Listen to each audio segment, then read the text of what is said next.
I've got blue souls, cause I'm way gone, trying to find my way back home. Count my bones as in desert crumbs flow. I'm gonna turn all of my stones. Rock bottom make a man and some pressure make a gemstone. Trying to put $1 to my name like Creflo. Not the boy, late to the game, it's in the blood flow. And I'm from the south, it's thick skin and tough bone. Big attitude through big lips with gusto. Trust no kings, that's why they tried to crush souls. But it's ITBO, when the dust blow, this old head be standing there. No silver, just gold. Crack no books on the hustle, I was born to grind.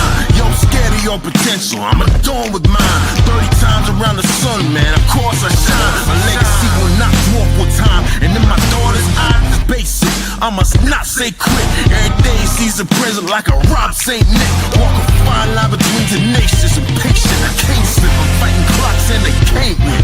I've got blue souls, cause I'm way gone, trying to find my way back home. Count my bones as in desert crumbs flow. I'm gonna turn all of my stones. I've got blue souls, cause I'm way gone, trying to find my way back home. Who that soldier in the mirror, oh oh. I'm gonna turn all of my stones. Impeccably I flow, hardest raps you know, breaking status quo, reaping what I sow, artistry like Django. Get it from my mama hip, so thick that I need tempo. Personality, spicy body banging like a bongo. Cause black women been it since Timbuktu, since Pharaoh. Sponge rollers and hot combs, lips, cheeks and brow bones. If you ain't for the culture, then please stay out of my zone. These little dummy rappers could never grace my headphones. See, I'm from a place in space where ain't no storytelling, you just had to have been there. If you want the battle, ain't no problem, say where. I got so much experience, I can't even play fair. But I'ma keep evolving and growing and hurting feelings and showing you need endurance to go in. I got mileage on this pen, I've been busy cause I've been out here schooling all these kids. Took 3 decades to have this glow up that I did. I've got blue souls, cause I'm way gone, trying to find my way back home. Count my bones as in desert crumbs flow. I'm gonna turn all of my stones. I've got blue souls, cause I'm way gone, trying to find my way back home. Who that soldier in the mirror, oh oh. I'm gonna turn all of my stones. Turn all of my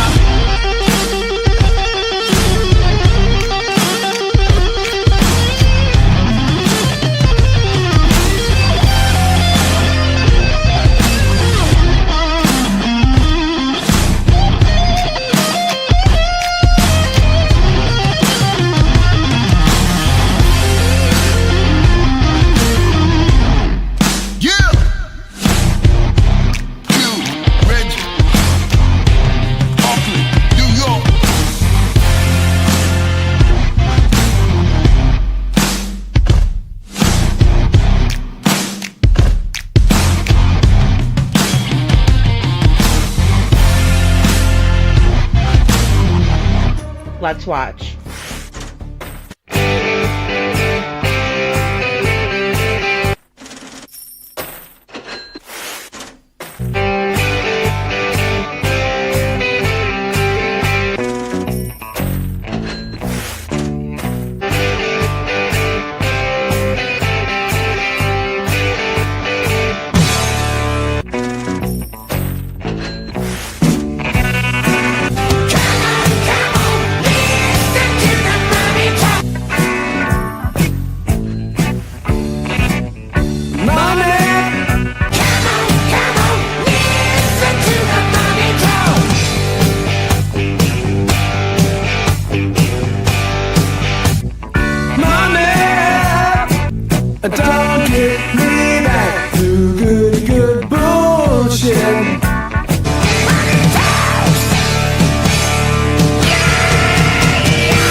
everyone, and welcome back to my channel. This is Lady Freedom here, coming at you with another raw narrative.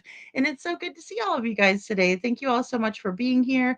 I see Chi in the chat. Thanks for being here, Chi, Cinderella, Tranquility. Good to see you as well. Hey, mean people. And Cinderella is here. Little Redo and Gail. I also see Kiki in the chat. Good to see you guys. And thanks for being here. Hey, Crime Cat. Coffee, Crime, and Cats. So good to see you. And tonight we are going to talk about Devlin Tait and Sebastian Rogers. So I know it's a little bit mixed up. Bonjour Seclusion Works.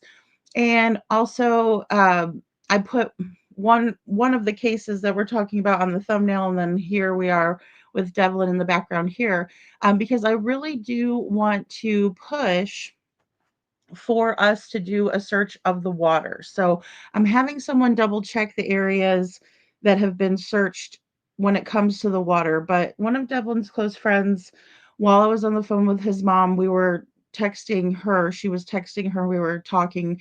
And she would really like to see that happen before everything freezes, because in Michigan, it gets extremely cold.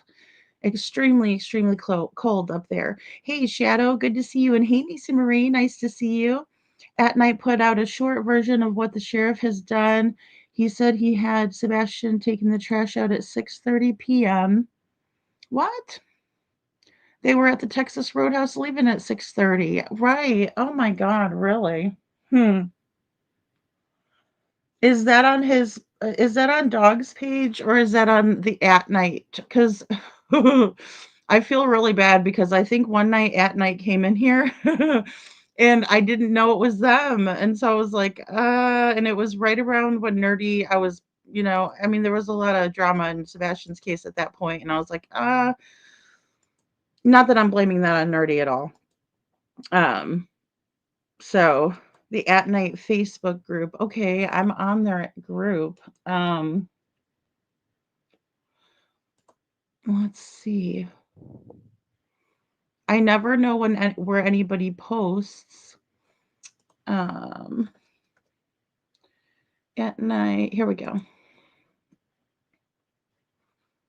Just to bear with me. Thanks for telling me, Nisi Marie. I watched a little bit of the Mob Crew. I watched his other live. I was able to be in there yesterday. But I was not able to be in there very long tonight, so I didn't say hello to everyone, but I saw that he had a good crowd in there talking about Sebastian Rogers. So, but that's weird. Let's see here. Okay, 48 minutes ago. Hold on. I don't know how loud this is going to be for you guys. I hope it's loud enough. Bear with me, y'all.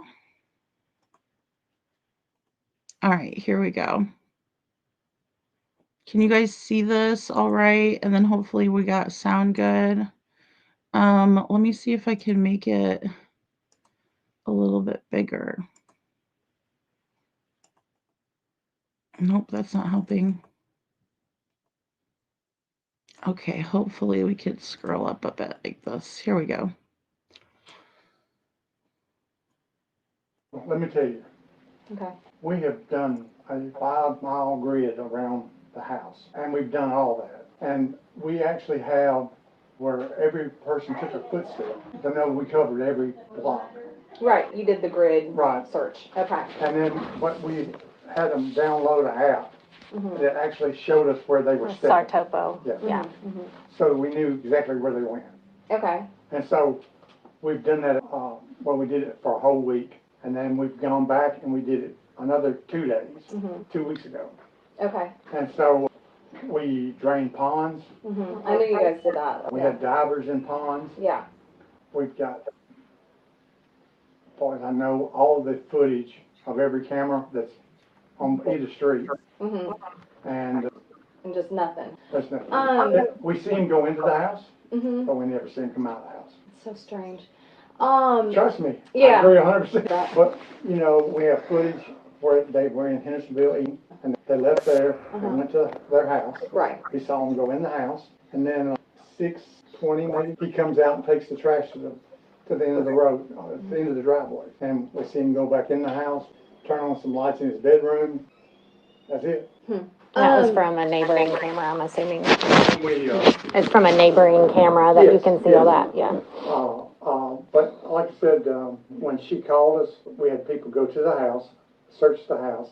We even got thermal imaging to check all the walls in the house, just to make sure that he wasn't stuffed in a wall somewhere. Because we don't show him leaving the house. Stuck in It's a- the strangest thing for me. The footage of him taking out the trash, was it pretty dark by then? That was before the time it was- change? it was It was dark, before the yeah. time change, right? And so the reason we went to the landfill in Kentucky was because the trash was collected that Monday morning, Right, right about dark. right. And so, you know, I had, my opinion, one of the best teams. We had TBI, FBI, Yeah. Secret Service, we had TEMA, and then we had at least 200 volunteers that were in law enforcement or first responders on the ground every day. And I'm not telling you, I'm just trying I to know. give you information on Some what we have perspective. done. Yeah, Sure. absolutely. And so we've even called people with like cold cases and say, how did you find them? This is what we've done. And every one of them tells us, you've done everything you can do except find it. Right. And I wish we'd get a tip today Yeah. and we could find it. You said within a 5-mile radius. Well, that's land search. Yeah, land search. There's a creek, several hundred yards, Rex Creek. We had TWRA walk both sides of the bank and then the creek itself all the way to Hendersonville. And then they did it out towards White House. And like I said, every pond that we have been able to find has been searched. And I assume that you're aware that right there on her, where those woods connect, that is a sex offender with 4 aggravated sexual assault charges. I didn't know it, but Yeah. I So, don't do our list either. but, I got one this morning, said that the stepfather drove up here and got him and took him back to the job site and buried him on the job site. I'm like, You don't think have you there's, got proof? yeah, I mean, So, I did get a tip. I've been involved for probably a month now. I did get a tip a couple Mondays ago. A man drove up to me at the Rudder, and he said the morning of the 26th, around 5:30 in the morning, Kathy Bowersox was parked right beyond the Shell on New Hope. He said he had called it into Sumner County, but he hadn't heard anything back, and I believe Sebastian's dad called it in again. I'm sure footage has been pulled from the Shell right there. I don't know what other cameras would be right there. It looks like maybe there's like a storage unit kind of thing right beyond that Shell, Worsham's Market, you know. And the only reason I really believe there was validity, number one, I didn't feel like the man was lying to me, but also it was anonymously posted from someone, I think it was someone else because they described it a little bit differently. you're talking about the mothers? The Christopher's mother, Okay. Kathy Bowersox, apparently has a decently recognizable SUV, probably because she's a real estate agent, that she was parked beyond Worsham's on the side of the road at 5:30 in the morning on February 26th, so about an hour before Sebastian was reported missing. I don't know. That's a little odd to me, and I just wanted to make sure y'all did have that tip. I can tell you, I don't know all the. Maybe, well, I guess maybe hopefully Carter has that tip. I mean, I could say, everything goes to him. Right. is he available? He's not here today. Yeah. I was supposed to have an interview with him for a promotion. Oh, He got sent to another county on a case. gotcha.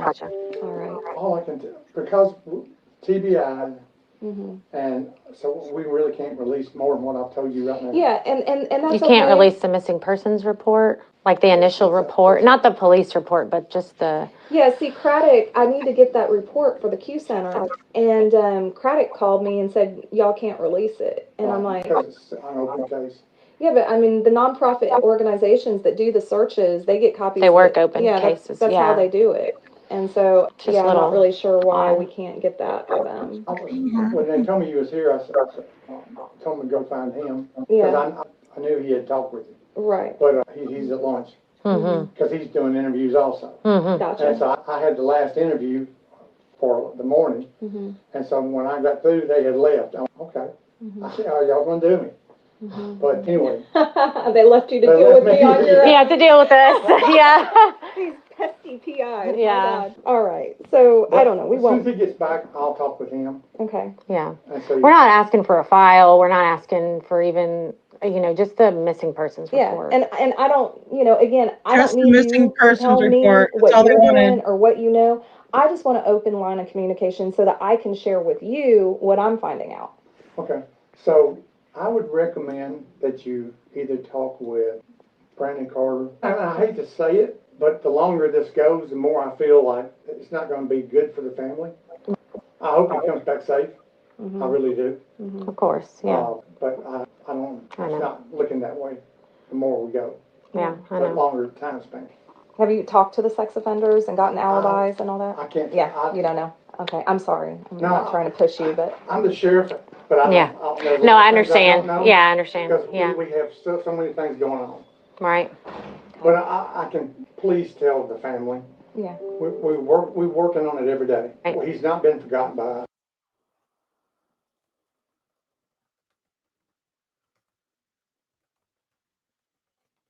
Okay, so that's it, guys. I will try and get this shared into a video format later on and put some commentary or whatnot with it. Some pictures, kind of make it interesting for you guys. Right, Kiki? I think it's very eye-opening. I think it's one more piece of the puzzle. This is the caption. Former Sumner County Sheriff Roy Sonny, it was his nickname, Wilson Rutherford III, who passed away in August 2024, shared details about the disappearance of Sebastian before Rutherford's death. Sebastian Waindrake Rogers remains missing. He disappeared from Hendersonville, Tennessee on February 25th, 2024. If you have a real time sighting or urgent information, dial 911. You can also call 1 800 call the FBI. So call FBI, just type it out on your keypad, or 1 800 the Lost, uh, National Center for Missing and Exploited Children. Right, guys? Um, so we'll do that in the chat in case anybody needs that later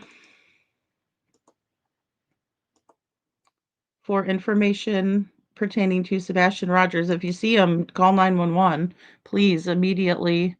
To submit tips 24/7, please call or text Dog and At Night at 1-844-922-3236, or you could email mostwanted at manhunts.one.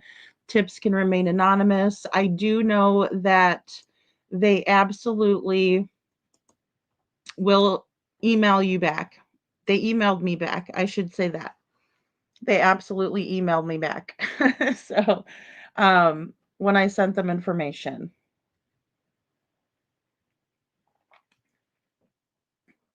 Yeah, it's a new thing, Gail. We can stream the lives both ways.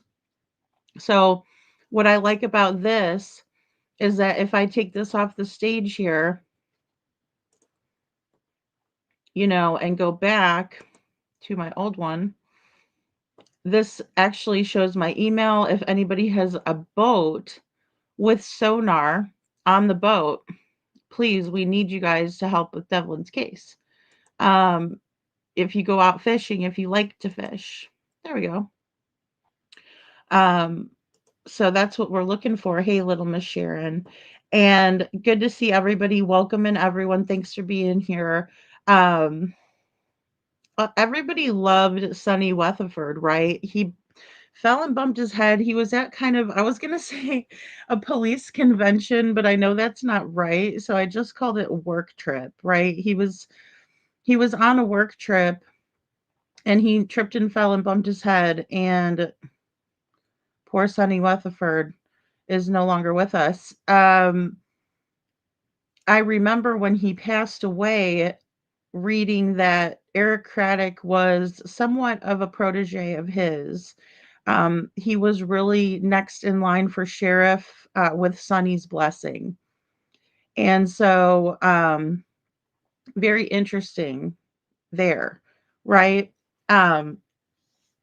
there's so much in Sebastian Rogers' case. And again, I would really like to just go over from the beginning, right? And thank you, Nisa Marie, for praying for Devlin and Sebastian. Yeah, I have something that I'd like to discuss about Devlin's case. Um, but it also kind of pertains to Sebastian Rogers' case. So I talked a little bit about how things kind of work in true crime and shared a little bit of my experience with you guys. And in Sebastian Rogers' case, I was very naive because I was so green, new to everything. And I didn't realize that not everybody is in it for the right reasons. And that to me is sad, right? Um, but I also think that people can bring a lot to the conversation, even if they're not here for the right reasons, right? So you kind of take the good with the bad and kind of decide, who you want to network with, who you want to work with as a creator, who your mods are, who you want representing your channel. And I just want to say to all of my mods that are here, that are with me in the chat all the time and just here helping, I really appreciate you being here. And that goes for everyone, all of the viewers. Um, but I haven't been completely honest with everyone about Panda Bear's mom. And I am going to try to be as nice as possible when I address this. And the only reason that I am addressing this is because I was called out on Little Red's live today. Which I'm not mad at Little Red. Thank you, Holly. Thank you. I just didn't want to start drama or make it about anyone but Devlin, right? So I think a lot of you guys know, hey Joe, what do you know? I think a lot of you guys understand that Panda Bear's mom was asking creators and going into channels and trying to get people to cover Devlin. Now, there's many ways of achieving a goal. And so I don't knock people for trying to get a case out there. Hey Kiki. Um and so when I saw that Panda Bear's mom came into my chat, I just assumed that she would, like to come up on the panel and talk about it because she's local. And I spent 2 days working with Panda Bear's mom in Town Chat Cafe on a live, in order to bring you guys a good live with good information, right? From, people who were doing some research, somebody who was local. I thought it would be a good start. I just also want to say and preface that when Panda Bear's mom went on Little Red's channel today and told everyone that she's working with Jessica, that was a bold-faced lie. Panda Bear's mom has not been involved in any of the things that we have done, and that is including contacting the United Cajun Navy. As a matter of fact, that had a lot to do with Chuchi and the way that she sends me information and resources. When I asked her, could you guys please send me information and resources to help Jessica? Right? And then I'm on the phone today talking with Jessica, trying to figure out what we can do, where we can search, right, for Devlin. And like I said, his little friend was like, hey, I just wish you guys would really make sure that those lakes are all checked, you know? And so I said, well, why don't we just try to focus on like 3 of the lakes around? Because guys, Lake Odessa has lots of lakes. There's lots of rivers and they kind of flow into each other. And it's a very, It's up by the Great Lakes. So, I was working on that, and I'm having somebody going into a chat saying that they're working with Jessica, and they're not. I mean, there were super chats sent over to another creator's channel who I don't want to bring into this mess, so I'm not, because it is very messy. Hey, Cece. And I didn't want it to be. And I mean, it's crazy. So, and Little Red and I are working on Devlin's case together. We have been, and for her to go up there and do that to me wasn't very nice, in my opinion. I did take Panda Bear's mom's wrench because of the way she was misrepresenting my channel. And she has my phone number, and I don't know why she wouldn't have just, texted me. She also has my email. That's how we began talking. And, she could have just asked me about the wrench, right? But she doesn't do that. She went on Little Reds and she brought my name up and never spoke with me about it. The last straw with Panda Bear's mom was that she started selling Devlin's keychains, right? And I wouldn't promote them on my channel, so she got upset with me and goes, "It figures." And I'm like, "Well, figures what? I don't agree with that." She also told me that Devlin's mom didn't want to talk to YouTube creators, that she wasn't ready to talk. And when I did reach out to her, and Kiki was on the phone with me, because Kiki and I have worked Devlin's case as well. I mean, guys, I'm always open to working cases with everyone. Like I said, Chuchi sends me awesome information. You guys are always sending me emails. I'm so far behind in my emails because I'm getting them all the time. And it's so nice that people do that. Nisi Marie coming in here, helping with poor Sebastian, like if I focus on Devlin, I'm not focused on Sebastian. I'm kind of going back and forth, but I want to do it, and I wish that I could express to you guys how thankful Jessica is for everything, and for her to be cut out like that, and for Panda Bear's mom to say, "I'm his advocator." No, you're not. What have you done for him lately? What have you done? Because you're not doing anything for him. I thought she was gonna, make the keychains and send one to Jessica, or raise money or something, but no, that's not. She was selling them. I actually thought she was going to give them away, and I don't want you guys to think I'm, freaking gullible, but I really did think that she was, going to give them in the community where he's missing. She lives there. That's what an advocate does. That's what a damn advocate does.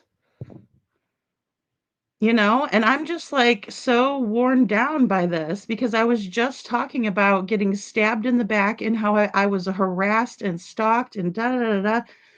And then here we go. Panda Bear's mom, "Oh, well, she took my wrench." Yeah, I did. Because I do not align with someone who is trying to profit off of a missing child's case. If you're going to do that, go on the live and start talking and talking and talking about Devlin and spreading awareness. Go film the area. But when you have 86 subscribers, and when I first met you, you had 10, and a lot of my people are over there on your channel, I'll be damned if you're going to talk shit about me when I tried to help you build your channel. But no, ma'am, you will not sell your keychains on my channel. I do not agree with that. Absolutely, I do not agree with it. And I told her that flat out, and she said it figures. So, and I'm sorry, Little Red, that she came over there, and did that. Like, I feel bad for you because that's an awkward situation. And yes, me and Little Red and I are friends. We also worked a lot of cases together. We do. We share information. She has a different skill set than I do. Why wouldn't I work with someone like Little Red? She's smart. She cares. She genuinely cares and wants to find a solution. Thanks, Bo. I just can't believe. No, Joe, don't say that. Don't say that. I know you're joking. But I just have to clear the record because if Jessica hears that Panda Bear's doing that, that's the whole reason why Tamara probably got upset. And another thing that bothers me is that I'm trying to build a bridge for Devlin, and she was on there talking shit about the family. And I already done went off, you know? Hey, Tully, I went off.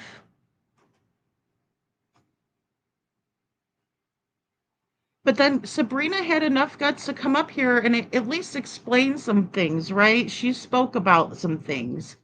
And Tamara and I emailed each other today, and I sent her this sonar stuff, and I said, please get this out to the fishermen for Devlin. Let's get these guys out on the water.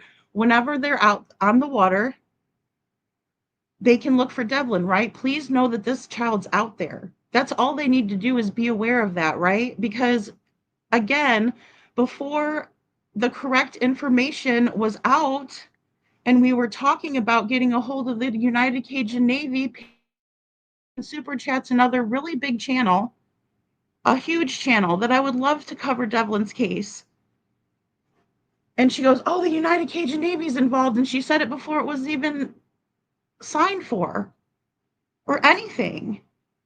And then they ended up subbing it out. And that's an update that was given to us by Jessica on Little Red's channel. So she's following these channels, but she's not even portraying the right information.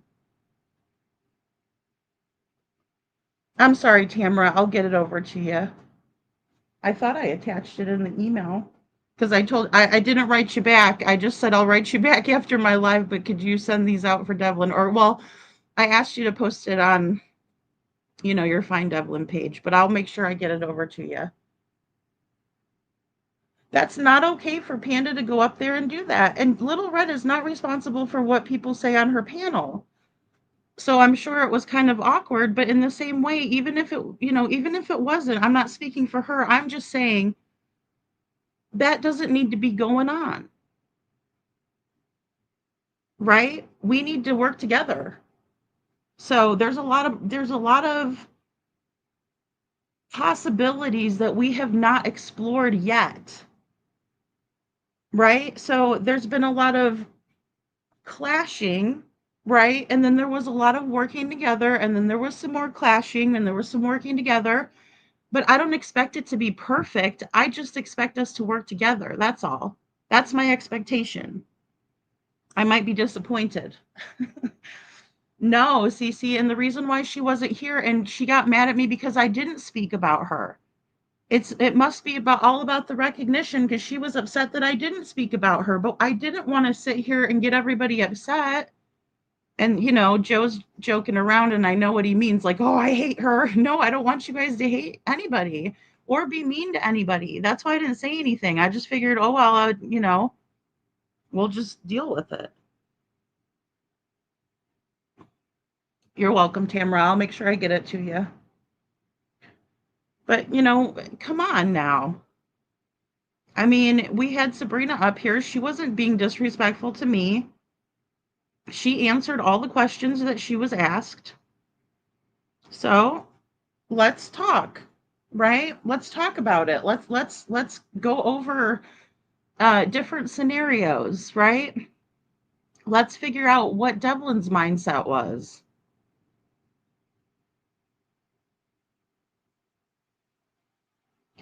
Yeah. I mean, and I think Joe that at least everybody's wanting to at least come to the same platform and talk about it, and I think that says a lot. Kiki said it was a great live. She liked it. Hugs back, Cece. I just didn't want this to be getting out of hand. Like some things, and it's like, no, I don't endorse that behavior, but I wasn't going to tear her apart either. So, I tried to quietly, extricate myself from the situation. Because if I was to do that over here and, say with the keychains and stuff, I don't think his mom would really appreciate that. I don't know that Tamra and Sabrina would appreciate it. I don't know. I think they would probably, if I'm saying that I'm his only advocate, that's what she's saying, his number one advocate, which is getting really creepy, if in my opinion, then you would be out there giving those keychains away. You would be at the fair. You would be in your community. You would be outside of Carl's. You would be, you know, I mean, if you can do all that, you know, thanks, Kiki. I'm trying. I'm like, golly, am I too nice to people? I just like let them up on the panel. Maybe that was my biggest mistake, right? Was letting people up on my panel. But we worked for 2 whole days, guys. 2 whole days.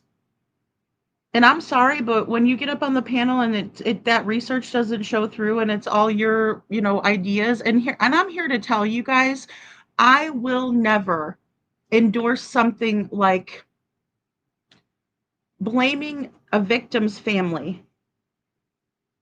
Devlin's biological father, Adam Nolan, is in prison, right? He's got life for murdering Tia Randall. It's all over, guys. There was a huge like shootout thing in the square, right? It was like a high-speed chase, all this commotion, and Tia lost her life. Are we going to re-victimize that family? Because that family hugged his mother. And you know how I know that? Because I talked to Tina. If you're not willing to go and talk to these people, come on. It's not fair. No wonder they're pissed. I'd be pissed too if that was my family or the story was all over the place. You know? We often see the opposite. True. Very true, KJ. Thanks, little Miss Sharon. And we do. It is all a learning process. That's so true. Aw, Kiki. She needs some good people. And that's the thing. She needs like the resources, right? Like she doesn't know who Doug Bishop is because she doesn't follow true crime like we do. Like we all know who Doug is. I did tag Doug, and I understand that maybe some people don't think that the lakes are something, but maybe they are, you know?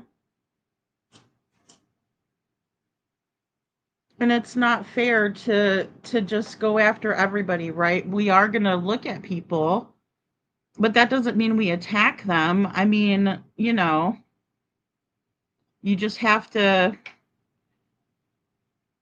Now, if they say some off the wall shit, I can't help but say something about it or laugh about it. Like, I can't help it.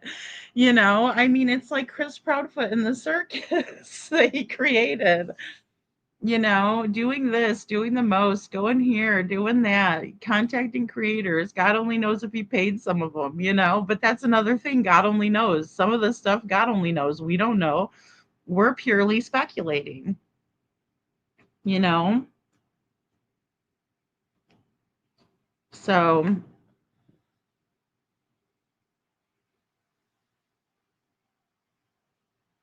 that's a good idea, Joe, to put together a policy letter. Yeah, I think you are very right.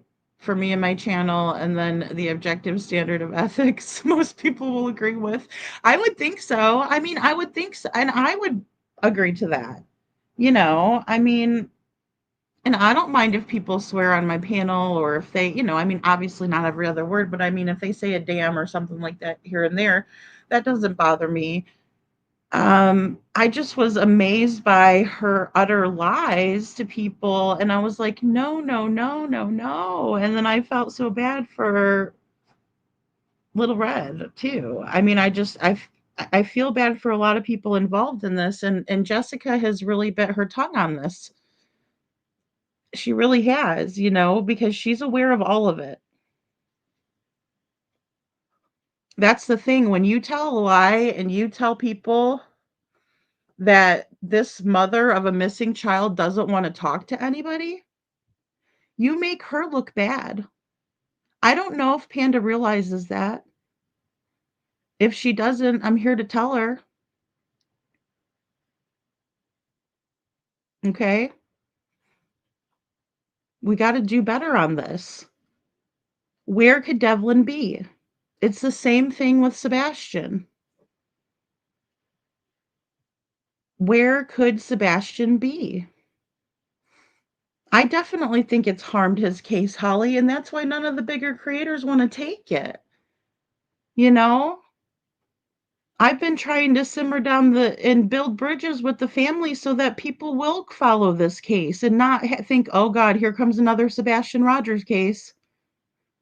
Right? The drama. Oh man. Nobody wants it. Right? So, folks and mods, the drama-free code of ethics. Yes. Tully's terrible twist. I love that. You have a great name. I love the Boston Red Eye LAX of Boston too. Um gosh. No, but it's like our age group, and that's the saddest part. Totally. I'm almost like, should I be bringing some TikTok kids over here to be in, in the community? I do need to be better on TikTok. But I don't know. It just seems like it's less drama over there, and the clicks aren't there. And I mean, I've talked to Jen about it. I think she was talking about it on her live too. The drama doesn't help anything, right, Little Red? And we saw that. Like, there's certain people that are not talking about Sebastian now because of all of the crap that we've pulled on the internet.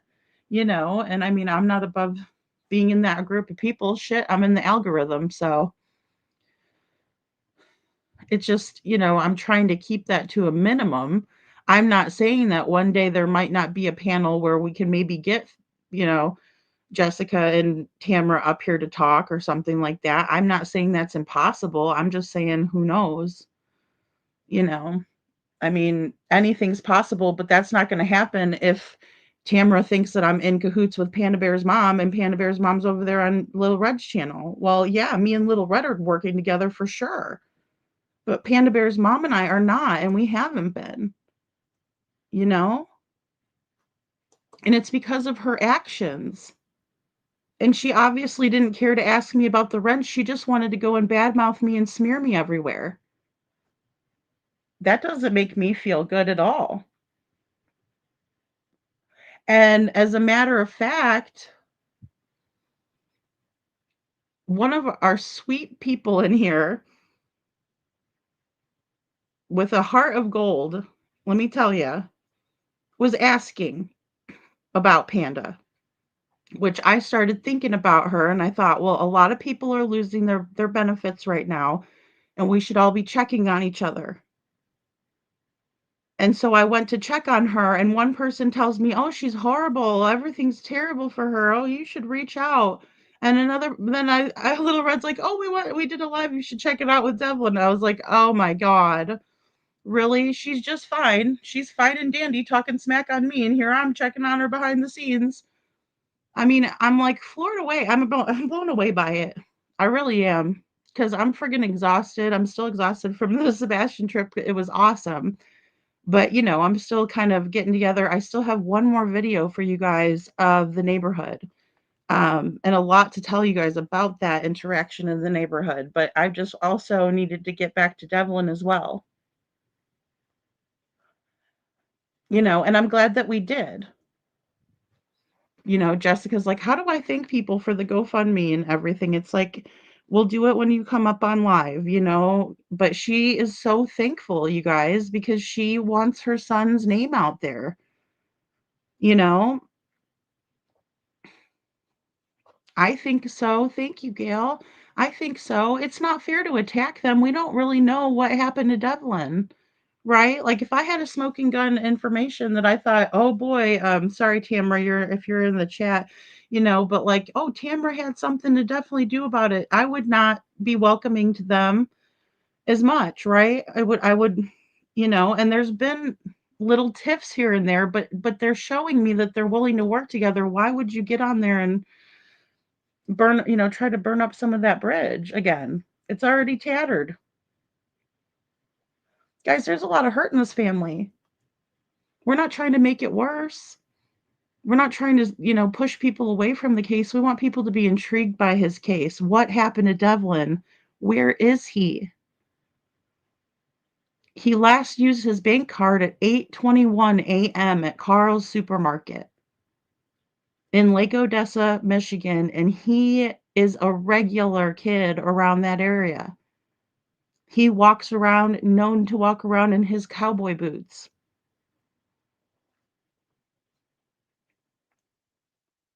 So what happened to him? He's a big guy. He's about 6 foot tall. He weighs about 170 pounds. So, could somebody have, whacked him over the head and dragged him someplace? Sure, but somebody might have, I would think that somebody would have saw it, right? The SAR maps are very well put out and you can see everything.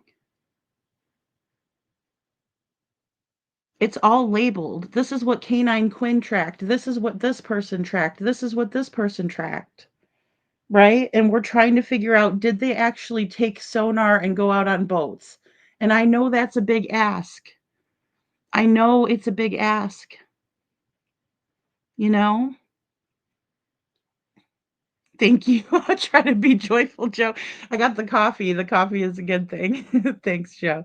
Yeah, and thank you guys. And I and don't, I don't want anybody being upset. I just, I don't want to be upset either though. And I'm like, we need to take this and not make it into something that it's not either.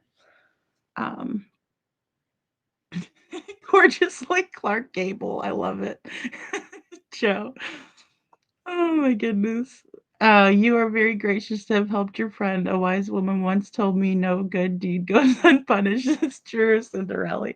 That's true. Hey, I've been trying to do a lot of good deeds, and guys, it's like it's the holidays, right? Are coming. So Christmas is always like the time of giving, right? It's fun to receive.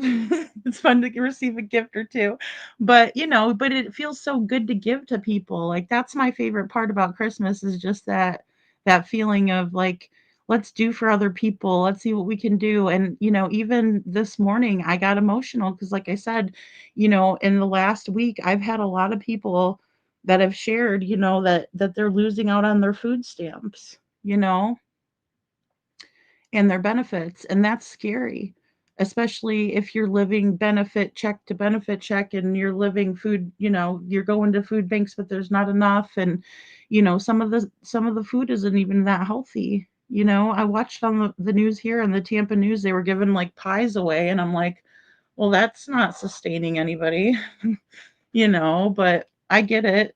They give what they can. They give what they get.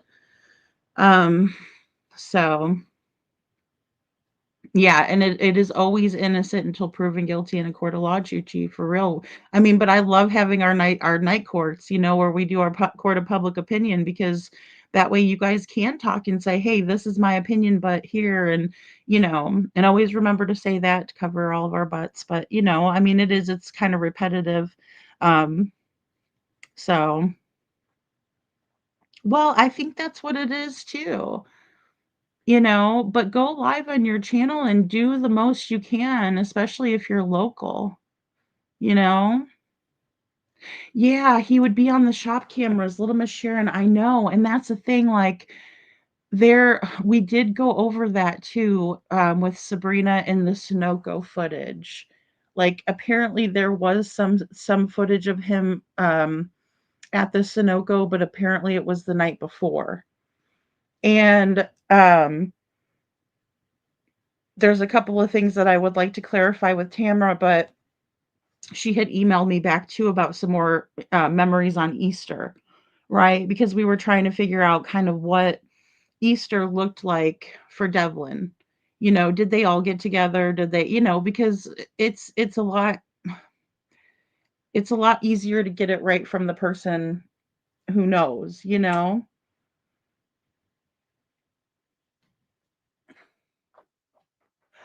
See, I know, and see, that's the thing. So Nisi Marie says, "Lady, just asking, was he on camera using his card, or did someone steal his debit card?" Just asking and thinking out loud. So I think that's a great thought because we were thinking that too. Um, to the best of my knowledge, the police do have footage of Devlin in Carl's. Now, Carl's has cameras everywhere, guys, like everywhere. So when you look at Carl's and you're walking in the door, there's cameras, right? And then you go into Carl's and there's cameras by the register, there's cameras down the meat aisle, there's cameras everywhere. So there had to have been footage of him indefinitely. Now, I know that sometimes he liked to wear a hoodie. I believe he was wearing a hoodie that day, um, of his disappearance. So, because it says a sweatshirt, but I'm thinking it was his one of his hoodies like this, or we saw him in a red hoodie.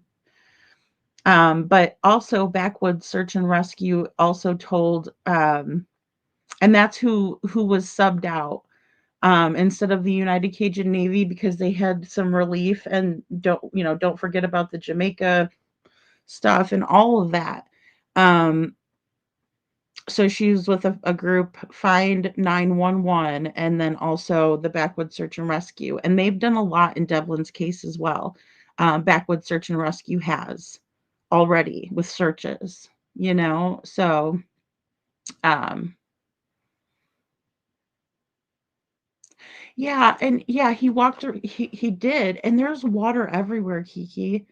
Kiki says, because I remember Matt saying he walked around the water a lot. Yeah, I mean, he was over there. Like, he loved to go fishing. He really liked to go fishing. So, I mean, but according to Sabrina, he was quiet that morning, more pretty quiet. Not even pretty quiet, more quiet than usual. She said it was unusual that he was quiet. And that she woke him up and he used the bathroom and he just kind of left out the door, is what she'd said. So, pumpkin spice coffee is a good for this time. Does anyone know if he still had money on his bridge card? I know he didn't use it after 8:21 a.m., but curious if he had money left on it. Yes, Kiki, he did. He did have money left on it. Yep, it was about $200.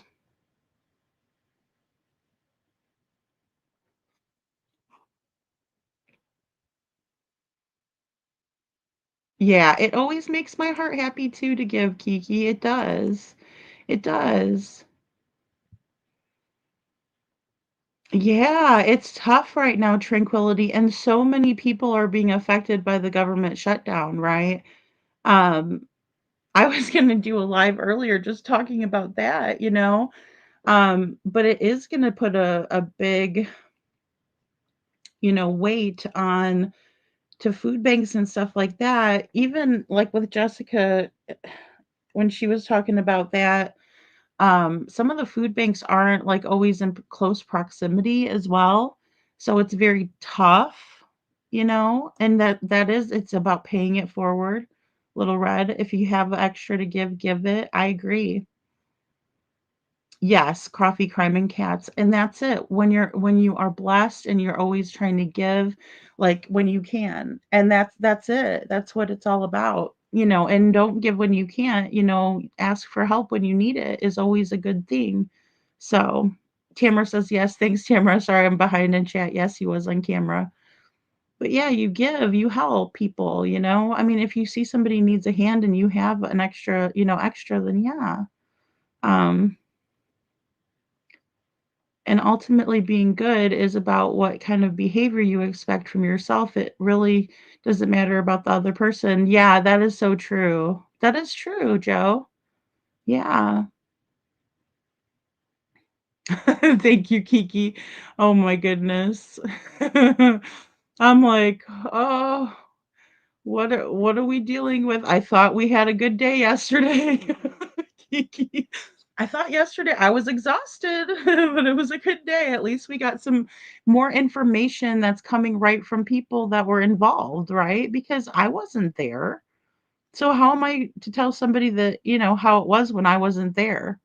I'm interested to hear the information, right? And then you have to be nice to people. You can't just have somebody go on the panel the next day and just tear the people apart about something that happened months ago. Let's come on. We're working together over here. I don't know what you're doing. No, like I said, no offense to Little Red or Shade or anything. I'm just saying the Panda Bear's mom thing was like, whoa, I was ugh.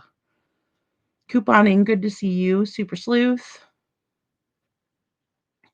So no, she said that he likes to okay, so she said that he likes to and good to see you, Carrie Joe. He likes to rampage, right? Like in the morning. And I was like, well, does he have like, you know, um, because some people are not morning people, like they're grumpy in the morning first thing, they got to have their coffee or something. So I was like, is he grumpy in the morning? But she said that morning he was quiet. But she said that he did rampage about certain things, like, mostly due to the chores. I think the chores were a big point of contention, is what, one conclusion I came to yesterday. And we're still in the gathering evidence phase of this, right? So we're looking at the timeline, right? We're looking at what Devlin's mood was that day. I mean, I think that says a lot that he was quiet, more reserved than usual, and maybe it was because he was in a bad mood and he didn't want to have a rage, that day. I don't know. Oh, thank you. Thank you so much. Listening to a channel today, and they mentioned about contacting state attorney offices. So I sent Lady, thank you, the state attorney and Devlin's information. Thank you so much. Yeah, Chuchi. And then we're trying to reach out to creators too. And I think reaching out to creators is a good thing. I really do. I really, really do. Because the more people that know about Devlin, the better. You know, there's money still on it, Kiki. There is. Yeah, no one has used his card either. Yes, Kiki, I know we were talking about that too. It was a bogus reason. I think so too. I think the courts put that in the paperwork for a reason, Cinderella. Yeah. Yes, they did. Um, they surely did. And you know, I don't agree with the judge in this case. Now, I don't have all of the information, so I do think that maybe the judge should have helped Devlin get into some more therapies, right? So it didn't feel like it was all on Sabrina's shoulders or all on anybody's shoulders. It, it it's got to be confusing for Devlin. Well, you're old enough, you're not, listen to me, you need somebody obviously who's getting in trouble and, things like that. So, but I think it was a necessity and some survival in certain aspects. Um, Now him walking on foot, over to his friend's house, and then his friend says, "Well, go ahead and, make a bad decision." That he shouldn't have listened to that, in my opinion. Joe, you brat. Oh my goodness. Yeah, it's a golden rule, right, Kiki? It's just treat everybody nice.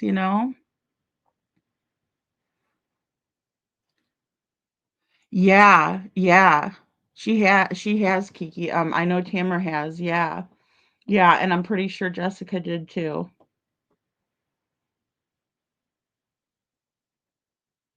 Aw, that's so nice of you, Chi says she buys the person behind her a coffee. That happened to me one day at Starbucks, and I was so happy. Like, it really does make your day better. Like, 'cause I have had somebody do that, and I was like, "Oh my gosh, really?" You know? So and I wish I could have bought the other person's, coffee, but I don't think I was I think I had just started a new job or something. I remember just being like, "Wow, I really needed that, and I really shouldn't have been buying coffee." So oh god, Kiki. Oh, Lord. Yeah, if somebody says that, just screenshot it and send it to me. Oh, Lord. It's probably one of those little weirdos that we mentioned earlier. But I'm not afraid to do it because guess what? Um, I didn't say anything, and I should have because what was being done in his case is so wrong. KJ Maxx says, I didn't see what Panda said or did. I was just traveling in another country. I can only imagine it must have been disappointing at the least based on what I'm hearing. Yeah, KJ, thank you. I was just like, I don't know. It just reminded me of some of the other people that were just trying to like, I don't know. I don't know what their deal is. I can't, I'm still kind of trying to figure it out, you know. So, I know that Ionia County Sheriff's Office has jurisdiction, so I don't believe so, Joe. That Michigan State Police are involved.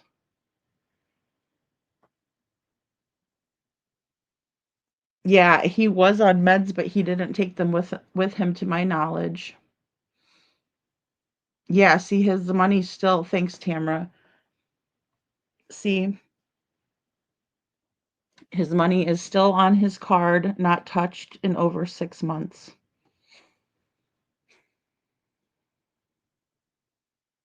Thank you, Chuchi. Thanks, Kiki. Thank you, guys.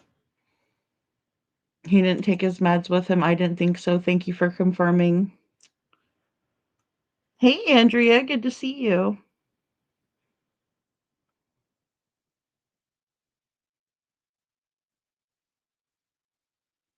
Yeah, it's a lot of BS. I mean, and that's it too. I was trust me, I'm right there with you on some of it. It's one thing if you don't know something, it's better to just say like I don't know. Kiki. Sorry, I just saw your comment. It's just better to say I don't know or like, "Hold, let me check on that," or I'm not sure, but this is what my opinion is, something like that, but you can't just, you know.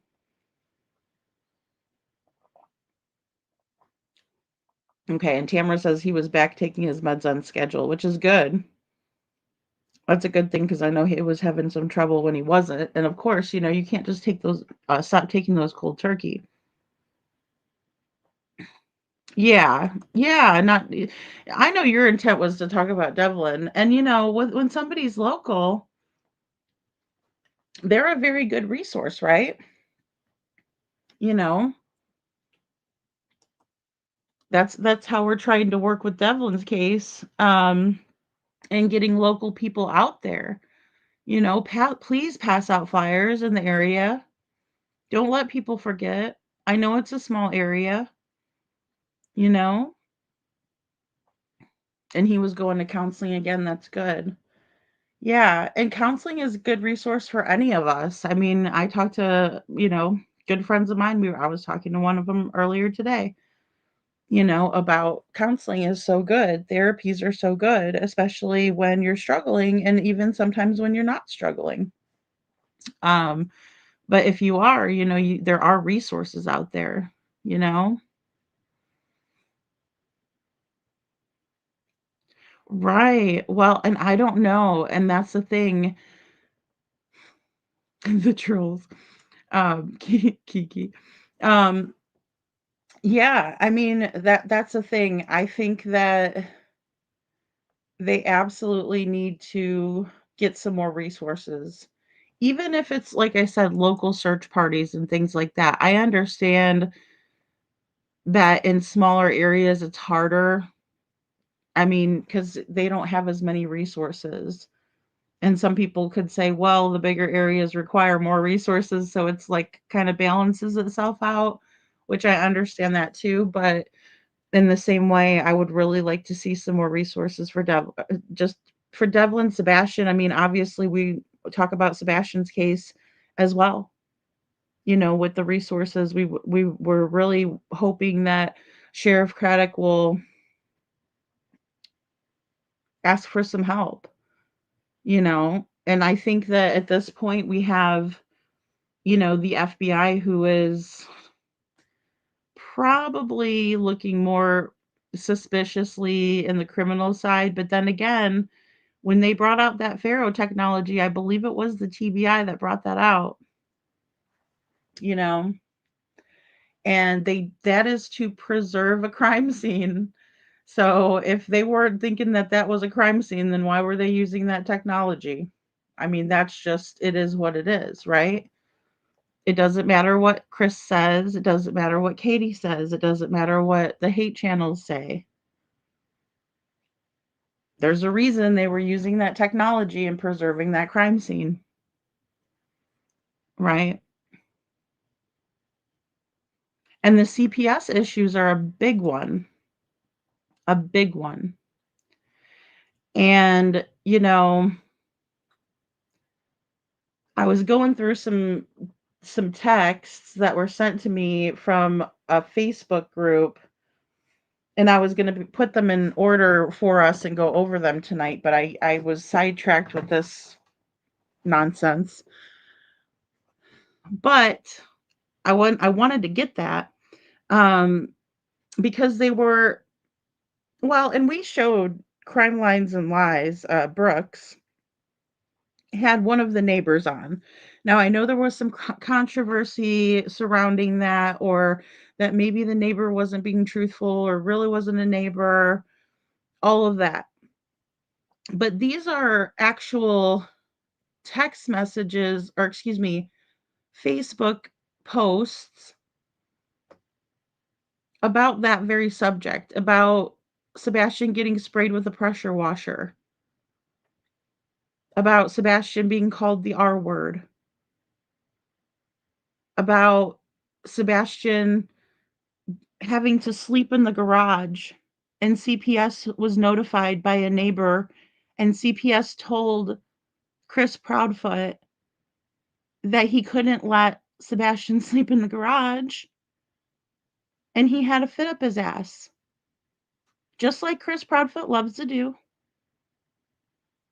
He had a whole fit. Isn't that terrible, Kiki? I'm like going, thank you, couponing. I'm like, I cannot believe this. Right? Because I never saw those. I heard it, and we did discuss and go over it. Brooks's Crime Lines and Lies, right? And I love her channel. She does great work over there. She's funny as hell. She called Stacy Wandra chicken shit. you know, she's a funny lady. So I mean, that's a lot. You know, that's a lot. Well, and that's another thing too, Tamara. And I wonder about, you know, trafficking as a possibility, as well as the militia, and again, I'm not trying to blame anybody. I'm just wondering about this Michigan militia. Because they like to recruit people. So he may have felt like safe with them in some way. Um, he seemed to have liked them. And if they did only help Devlin out, I don't want to put that on them either. But I'm interested to know more about that group. Um, State agencies won't pretend this can't happen here.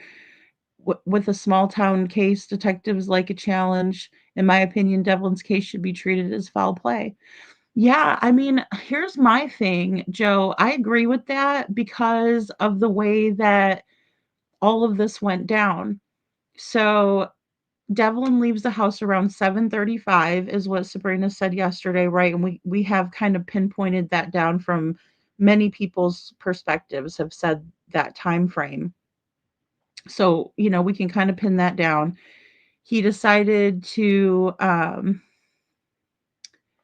go ahead and leave out that morning, and he may or may not have stopped over at the Family Dollar to get some recyclables because he did take recyclables over to Carl's to get some extra money.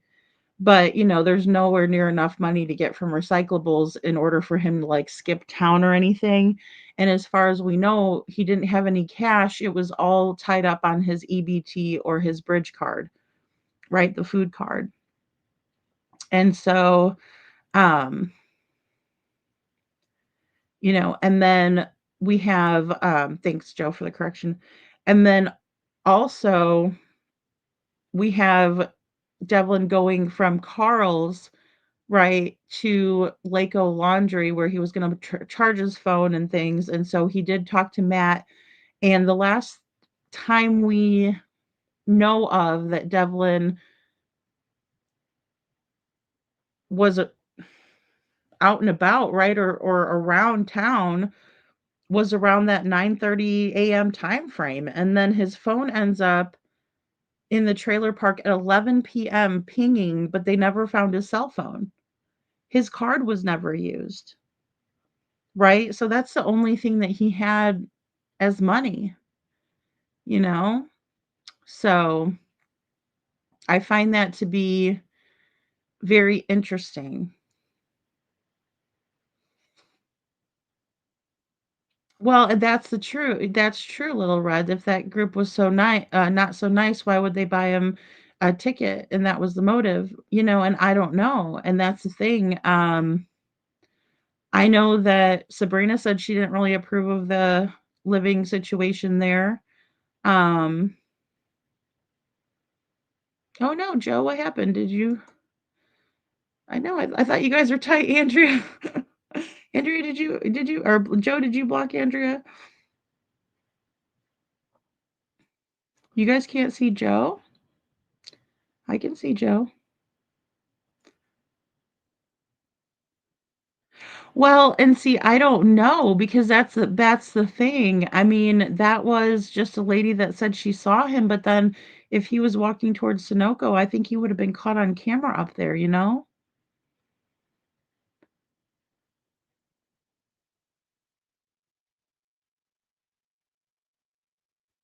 Yeah, Chuchi, it's some interesting stuff. The Michigan militia are it's interesting. They're like preppers, right? And they really believe in the right to bear arms, right? Those are just like the basics, but um and it's unusual for him not to use his card more. Yeah. Well, and then sometimes he would head over to Penny's and eat over there. Um, and he didn't make it over for lunch. Like he didn't eat lunch, right? To the best of our knowledge, he had something for breakfast over at Carl's. He bought food and drink, and but then after that, nothing, you know? I would hope that she would. Yeah, I mean, I would love to have Joni up.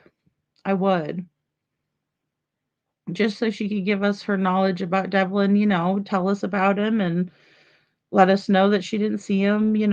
I mean, because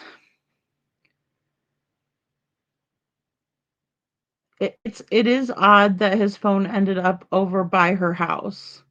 I do think that's odd. But that doesn't mean much considering Devlin went, over in that area a lot. So, and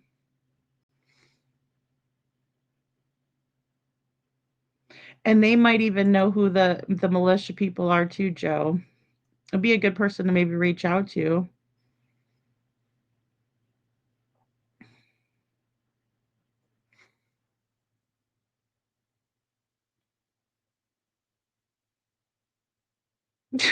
Joe says I blocked her.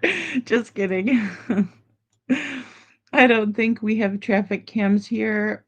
Yeah, and I was gonna say that is another aspect too. And it would be good for everybody to have looked at their cameras at that time because I know that sometimes they get recorded over or.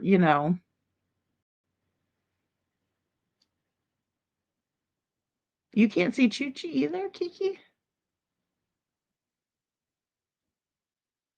Oh, you can't see Andrea? Oh, I see. It's because I'm doing both the tall view and the short view. Okay. It just depends on which live you clicked on. I didn't know there were two separate chats. Maybe I won't do that next time. Yeah, that's what it is. That's what it is, Kiki. Yeah, there's two lives. Okay, because it's one is like the short view and the other's the long view. I think the water should be searched again. I do. I do too. I do too. And I just don't think it could hurt. Like, you know, Jesse Farber's case. I spoke with Rachel, that's his wife, and we were going to do a live stream, but then two ATV riders in the woods found a piece of Jesse's remains. And so we held off, right? And then the news broke it. Um, I didn't even know that it was actually him until Canine Jules told me. And I was like, wait, what? Like I couldn't believe it. I was like, oh my gosh, right? Because the last time that Rachel spoke with Jesse, he was calling her for help. And he said he was being chased and he said there was coyotes everywhere and he was scared to death. And they did end up finding him in the woods. And so I was like, well, which place was it? Because originally she was thinking it was one place and then there was another place. And so but I have spoke with her since, too. I reached out to her. But they're just still trying to find, more of Jesse out there. And guys, this was an area that was searched over and over and over again. Over and over and over again. Canine Captain Jules searched for Jesse, right? So I do too. I do too, Cece. She's actually working a case with Jen right now. Um, hold on. Jen was telling me. Um, because Jen's another creator, guys. I love her. Absolutely love Jen like a sister. She's amazing. And she cares about these cases. She works with the Find Me Foundation. Or excuse me, the Find Me group. I'm sorry, Find Me group. Um,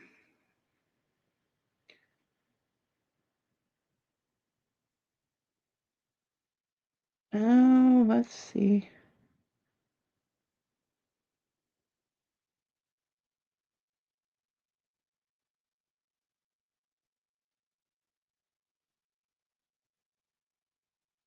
Zachary Vidal of Pennsylvania. Zachary Vidal of Pennsylvania. So that's funny, Kiki. I'm sorry, guys. I was like, oh, a new way to stream. I'll do it that way. Well, I like the way it came up on the one side, which was small. And I was like, I like that. But I like having a big picture of Devlin too, because that way you can see his facial features. So, but I'm like, we need boats. We need fishermen. tagging Doug Bishop. Please, Doug Bishop, help us. Um, you know. Oh, Joe, don't be blocking people that love you. Oh my goodness. Aw. That's right. She's a superhero, Cece says. Jules is our is a superhero. Oh, excuse me. Jules is my superhero. She loved dogs, smart, and the military, and she's so beautiful. What more can a superhero be? Oh my gosh, right? Exactly. Yeah, and that was another reason that I got my mask for Jules because she was actually in a movie. Jules was. Anyway, she's cool. She is very cool lady and we love her. We love Jen, right? Very interesting how she finds people. Little Miss Sharon. How she finds people is amazing. Um, you know, and it takes all of us to put our heads together, right? Like it takes all of us and especially if you are a local in the area, please reach out, talk with us, right? But don't make up things as you go, right? And I get it. You can't help like when there's a panel, right, of guests, sometimes you can't control well, you can't control. I mean, you could drop them down, you know, but oh no, Joe, don't be over in the one chat all by yourself. See, it's weird because it's showing me like 59 in both. That's too funny. We can merge Joe into the chat. Oh my goodness.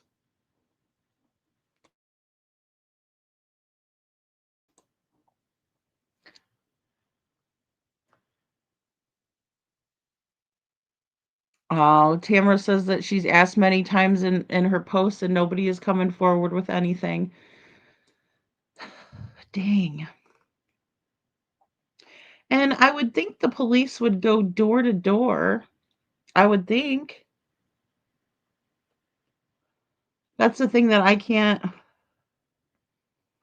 really quite grasp either because, I mean, did he have somebody pick him up from Lake O Laundry?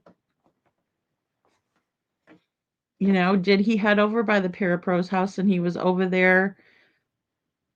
You know, because I also know that we were told that the dogs hit over off Bonanza and Tupper Creek. I do too, Kiki. I really do. That's why, you know, I was asking Tamara, can we please blast it out on the other channel too, or on the other Facebook too? You know, troublemakers, right? Okay, we got one for all the angels and one for the troublemakers. Little Miss Sharon. Oh, let me see which one I would be in. But yeah, I mean, the trailer park is suspicious. Well, because what makes it even more weird, I guess, is because he did know somebody over there, you know? Like, if he didn't know anybody over there, I'd be like, well, okay. But I do remember Tamara saying in the email earlier that she talked to the parapro, you know, that she didn't get any strange feeling or, you know, that she knew about what happened to Devlin. And, you know, I don't know how big the parapro is, right? But again, Devlin's not a small guy. So we'd have to think about who would be able to actually hurt him, you know? Um, I mean, now fear of people is one thing too, because we all have the fight, flight, freeze, appease, right? And so sometimes along with that, we either fight, we run away, or we freeze. If you're scared enough of somebody, you'll freeze when they come at you or hurt you or something, you know? It's part of it. So we have to consider all of that. The bullying is an issue, you know, for me. I mean, and it's also like in Sebastian's case, when we find out that Aunt Melissa was a bully towards him, yeah, look at Aunt Melissa, you know, of course. Of course. Why wouldn't we? Especially when we find out that, Sebastian's over there Googling, how should I handle a bully? Right? So there's proof. The waters, it's kind of hard to say, Andrea, because like the one, they're all different. Um, Let me see here. I don't remember all of them. There we go. Here, I did a recent search. Oh, 37 feet and covers 97 acres is Tupper Creek, or excuse me, Tupper Lake. The other one is Jordan, and that's the bigger one. And that's 58 feet. And it does offer fishing and stuff like that. People, it's very busy. I also have a source that tells me it's a very busy lake. Where Jordan Lake is. Tupper Lake is right where Devlin lives on. And then we have that apple.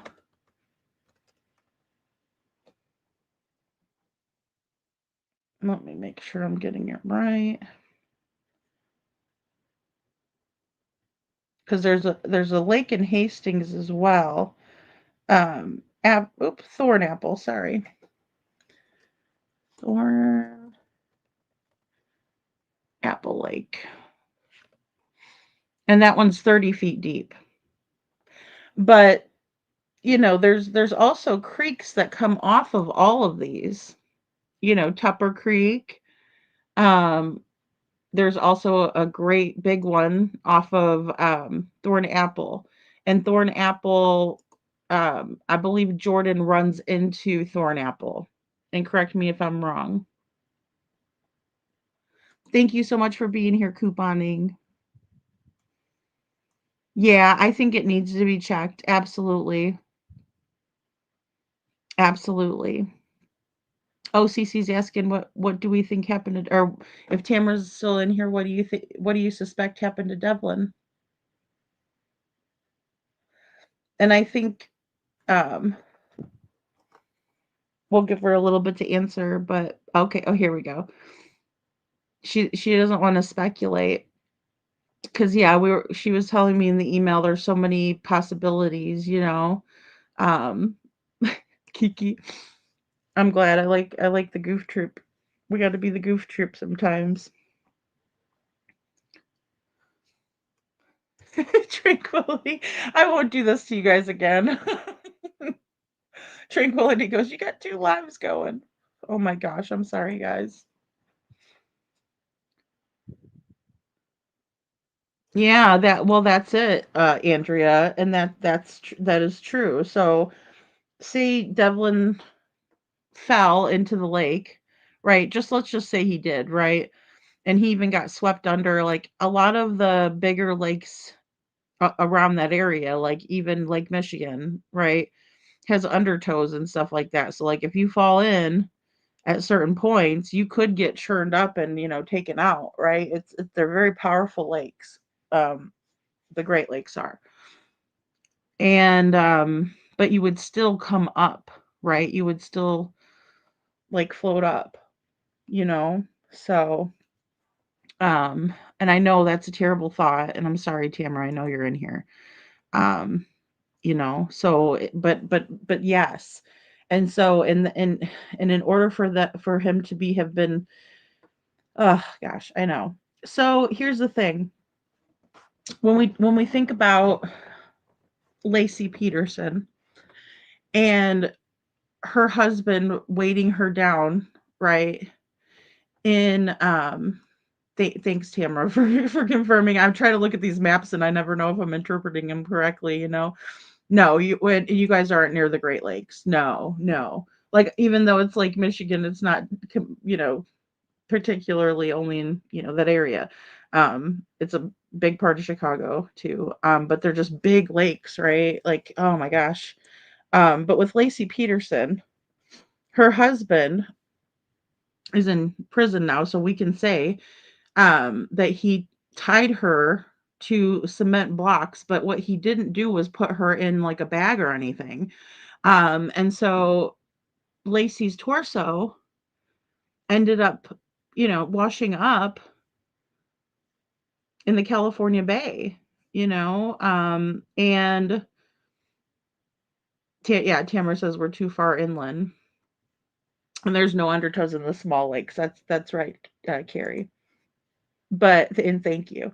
So, but yeah, I mean, hey Lizzie, good to see you. And in that regard,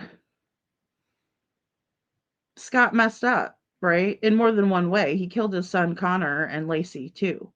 But in terms of trying to dispose of her, because she did come up, a part of her torso came up, right? Excuse me. And and ended up in the bay. And then her baby was expelled from her body. Um, so with that being said, they would have had to weigh him down in like a bag or something, right? And I hate to say that. Um, but that's where the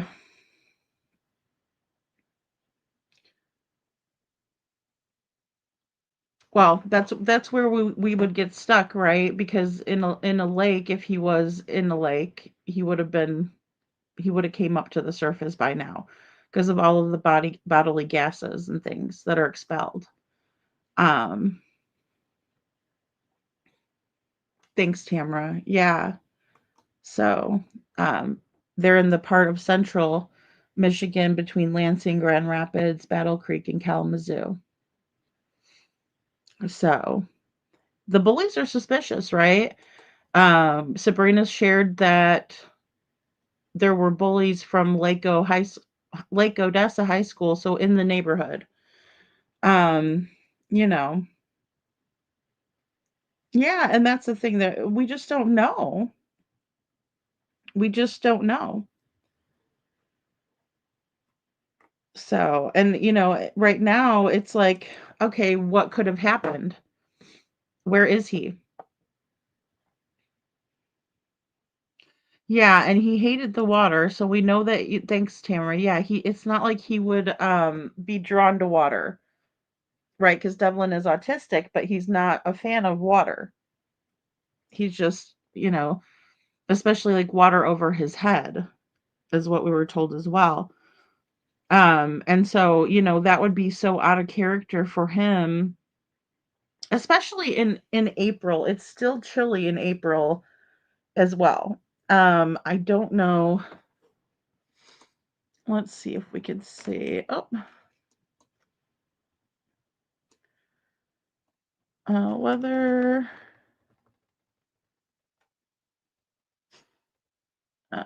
in Lake Odessa. Let's see, April 21st, 2025. All right. So we have the high. It was 57 and the low was 36. So I mean the water would have been cold, cold, right? Um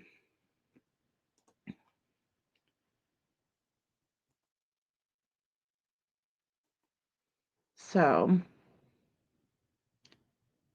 yeah, I didn't like water on his face. Yeah, it is. It's not easy to talk about this stuff, I mean, especially at this point, just wondering where he could be. I mean, there's a couple routes that he could have taken that day that he would have taken. Um,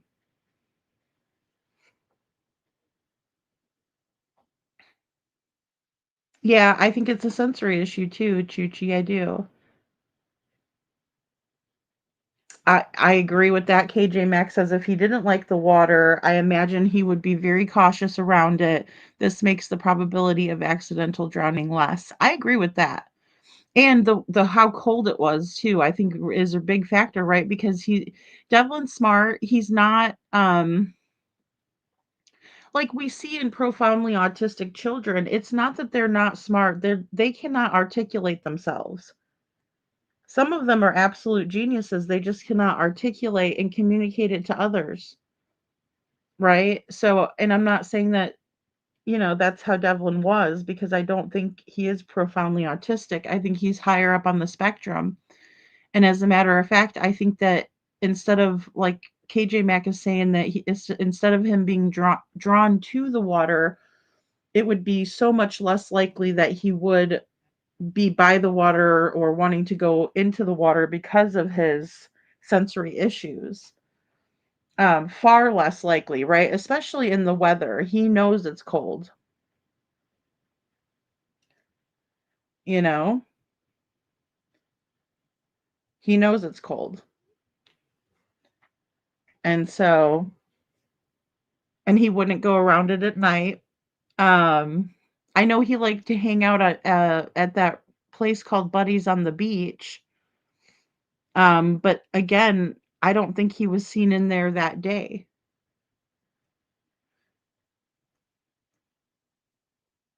Well, and he might have wanted to disappear.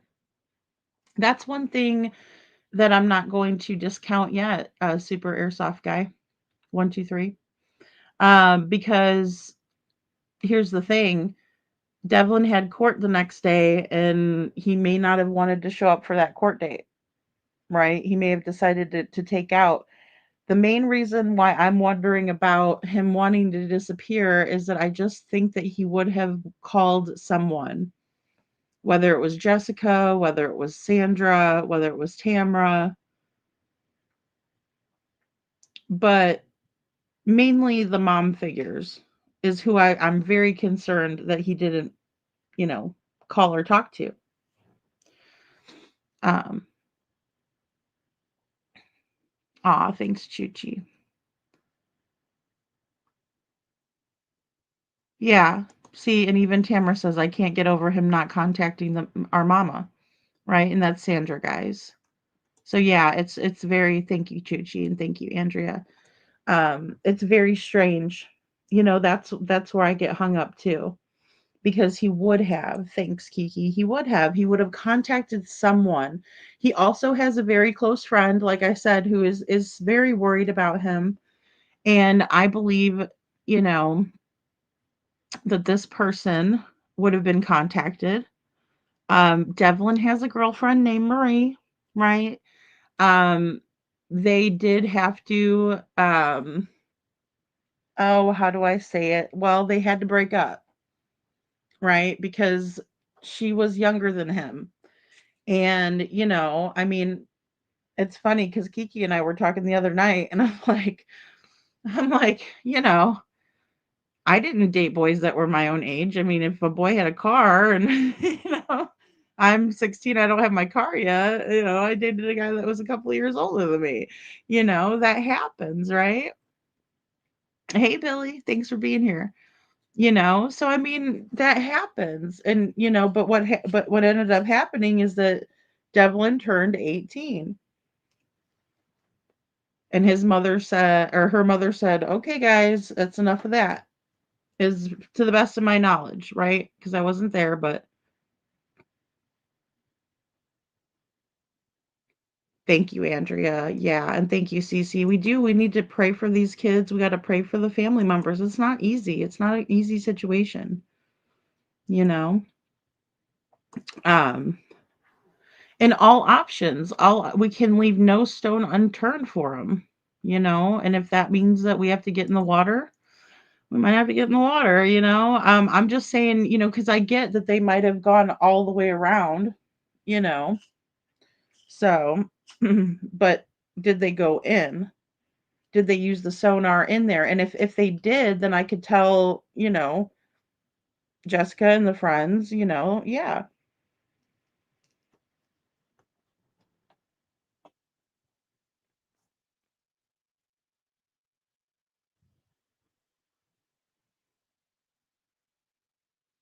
Right. Right.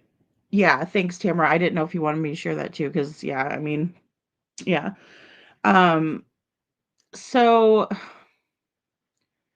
Devlin went to Easter dinner at a local church, and that was with his um Aunt Lorraine.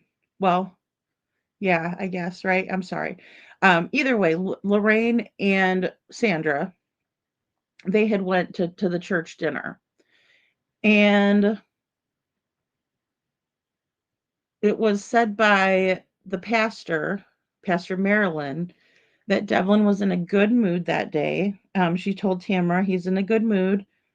And he was also excited to meet a girl at the park that day, later on, after the dinner. But whenever Tamara was able to make contact with Marie, it wasn't Marie that he was meeting, that he was supposed to have met at the park.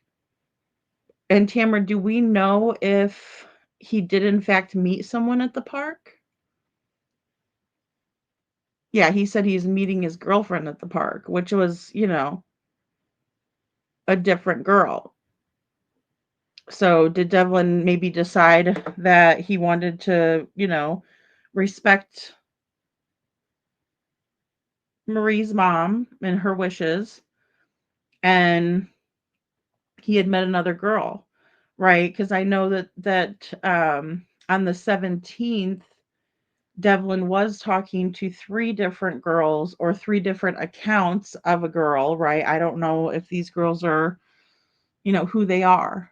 Um, and I do have the proof of that. Um, so I'm guessing it's the store worker that saw him last, Kiki, because we don't know that he was ever seen like at Lake Laundry because their cameras were being updated that day, you know? And Tamara says she has no idea if he actually did meet a girl over there at the park, you know? Yeah, I think those are really important details just to kind of nail down this timeline, right? Um because even as Sabrina was saying yesterday, and I had said it on a previous live too, it doesn't make sense if, Matt was like, hey, we talked about 9 o'clock. We talked for 30 minutes. So that's 9:30. But, Marie's ping was pinging over by the Dollar General at 9:30. And that wouldn't have been enough time for Devlin to charge his phone. And plus, like, Tamara was saying too, that he plugs it in to charge, but he's also using it as he's charging it, right? I mean, which I do that all the time. I really do. I don't let it just charge. I'm bad about picking it up and messing with it while it's charging. I really am. Um,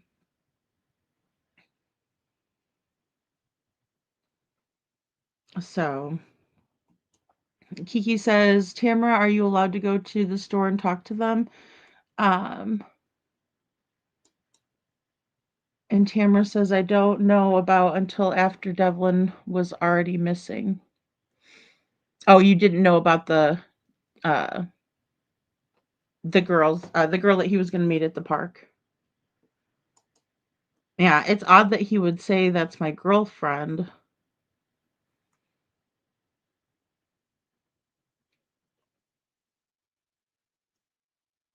Yeah, the state's attorney's office is a good choice, Chuchi, I think.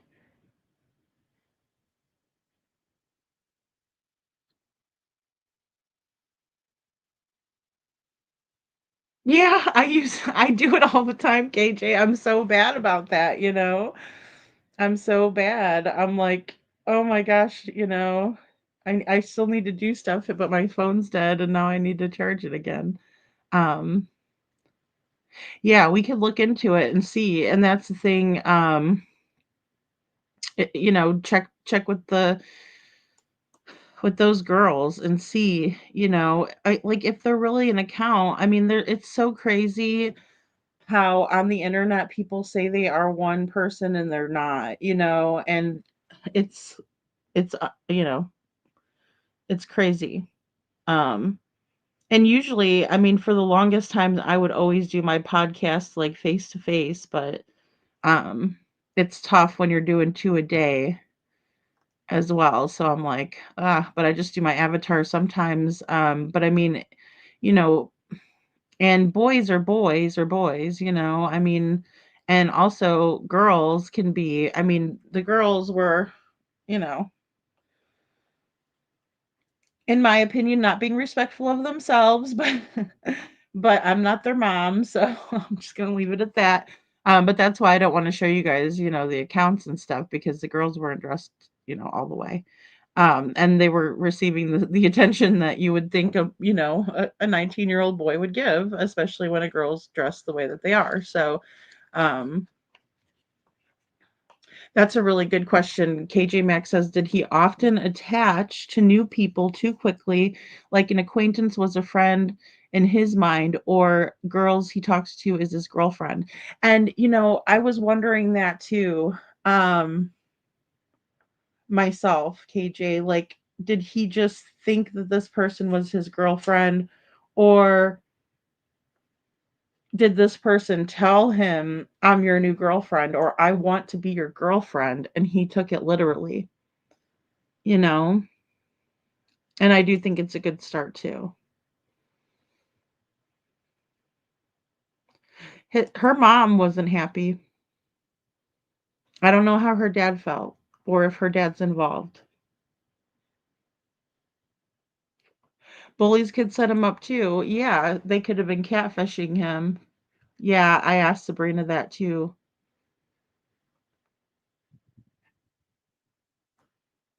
Yeah, I agree. I believe that too, Tamara, that they're looking into the case. I do believe that.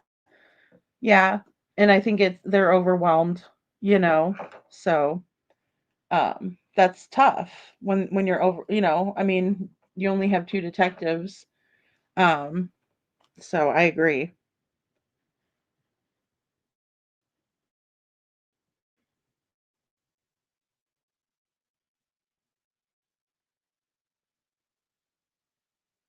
Um, oh, my McAfee thing coming up. Okay, sorry. Yeah. Yeah, I do I have 2 phones too, and sometimes I still use the one, Tranquility, you know? Um,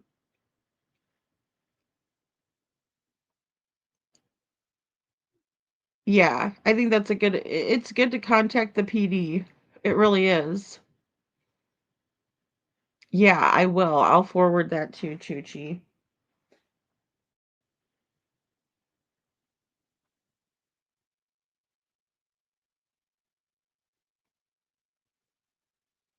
So, I mean, it's so tough, especially since we don't have a whole lot to go off of, you know? So,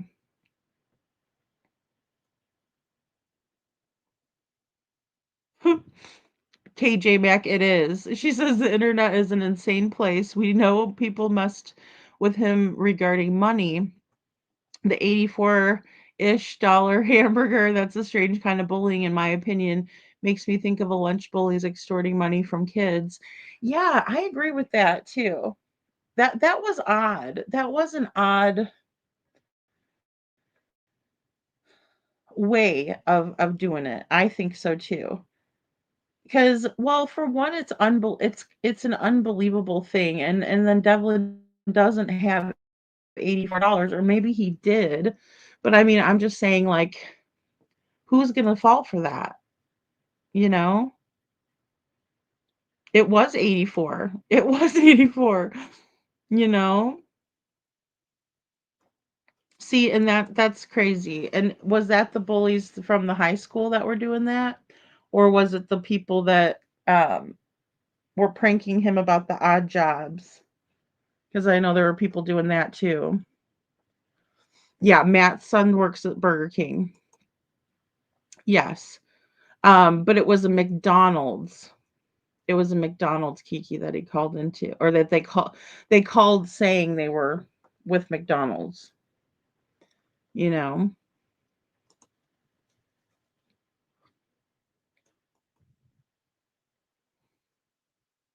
Yeah, they're sending him jobs, so it was those same people that didn't exist.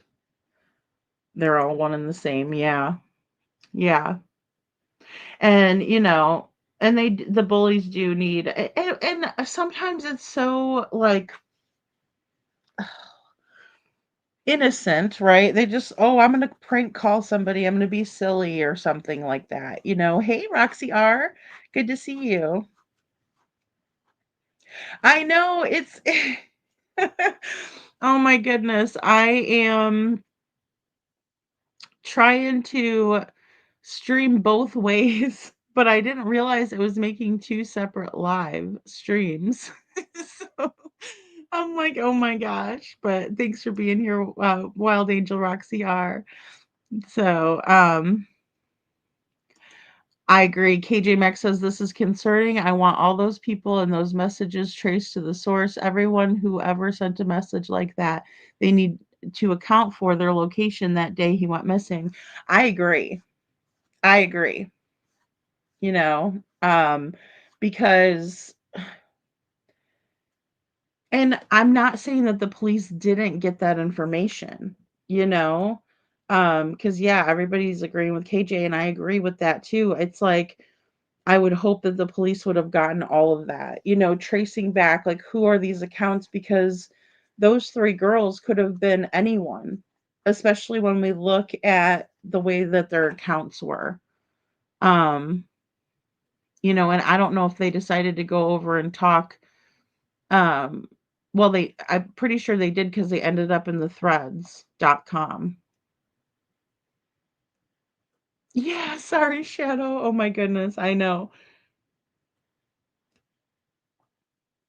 Now you're watching two chats. Oh no, Kiki. Oh gosh. That's crazy. Oh no. And Choo-Choo, oh my gosh. Thank you, KJ. Oh no, you guys. See, I'm a mess. Whenever technology gives me a new button, I push it and look what happens. Oh Lord.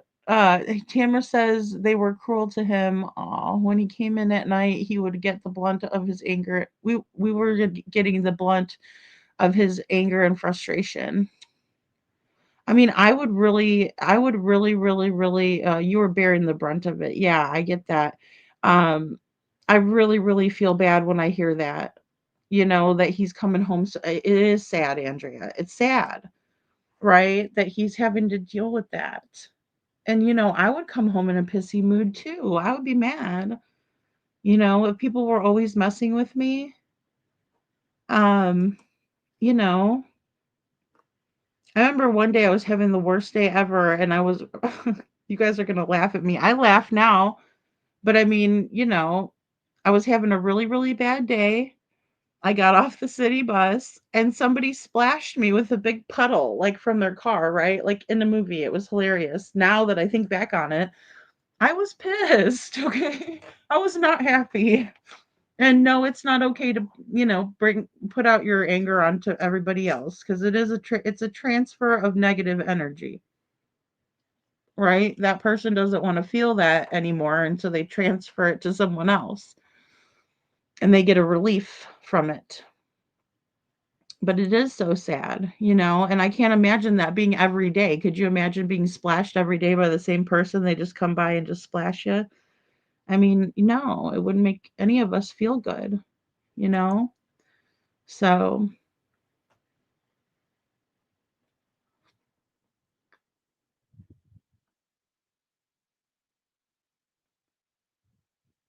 I'm talking two different speeds. Oh, Lord.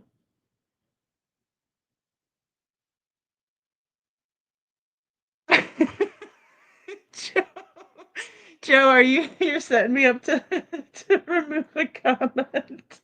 Oh Lord. Oh good Lord.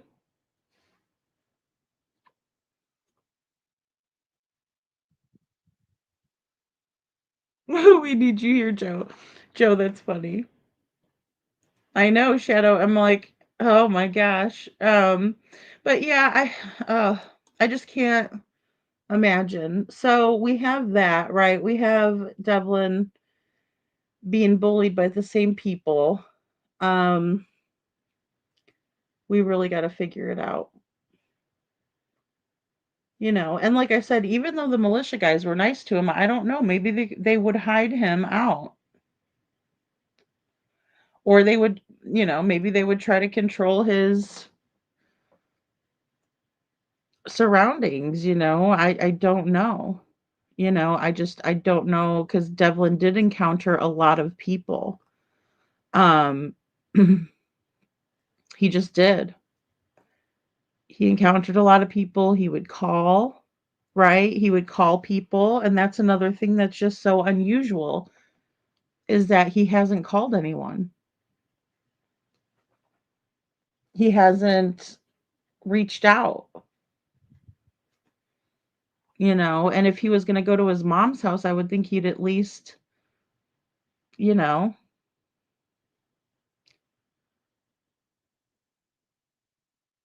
call her at some point and be like, "Hey, I'm coming to see you." Then again, Jessica said that she told him he had to get his court stuff figured out first, right? Because she said, "I don't want to get in trouble for, you know, aiding and abetting or, you know, whatever, you know." I mean, she did the right thing, and I know she feels guilty, but she, in my opinion, did the right thing. That's what I would do for my son or my daughter. I have a daughter, I don't have a son, but that's what I would do. I would say you need to own it, you know. And so um that's, you know,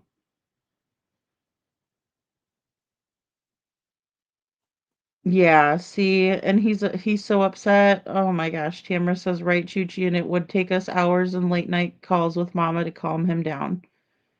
Yeah, and that's very upsetting. And I do think that he looked to Sandra for comfort, right? Especially obviously in that situation. And it is hard to calm someone down when they're really upset like that, right? Um and I understand that people were thinking that was funny. You know, I get it. They're a bunch of jackasses. Because it's not funny, you know? It's sad. They're pathetic losers, in my opinion. And if any of you pathetic losers are listening and you'd like to, you know, get a link or whatever, let me know. Hey, Kylie's Nail Candy, good to see you.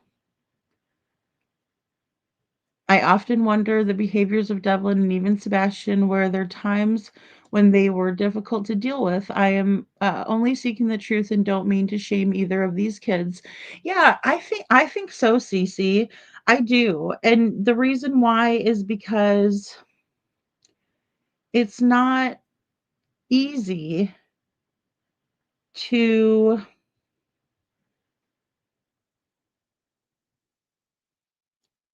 deal with someone who is on the spectrum and they are having a meltdown, right? Because it takes longer to calm down and regulate their emotions than it would for a regular person, right? And I'm not saying regular person in that way. I don't mean it that way. Everybody deals with things differently. Um, it's like if you have PTSD, that's another thing where it's like you got to calm yourself down and realize, you know, and regulate your emotions. It's very difficult, you know, with these challenges that Sebastian had and also Devlin. Yeah. And I think that Devlin was, well, because he's a couple years older than Sebastian, right? He was really coming into him being a man, right, versus a little boy. And so and I don't think that people were necessarily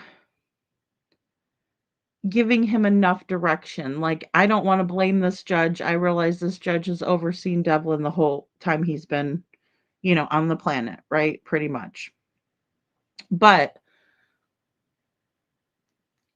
he obviously needed extra help, right? And then also he needed protection, and we can see that he needed protection from these people that were antagonizing him, right? Making things worse on him when he already had the struggles that he was dealing with, you know?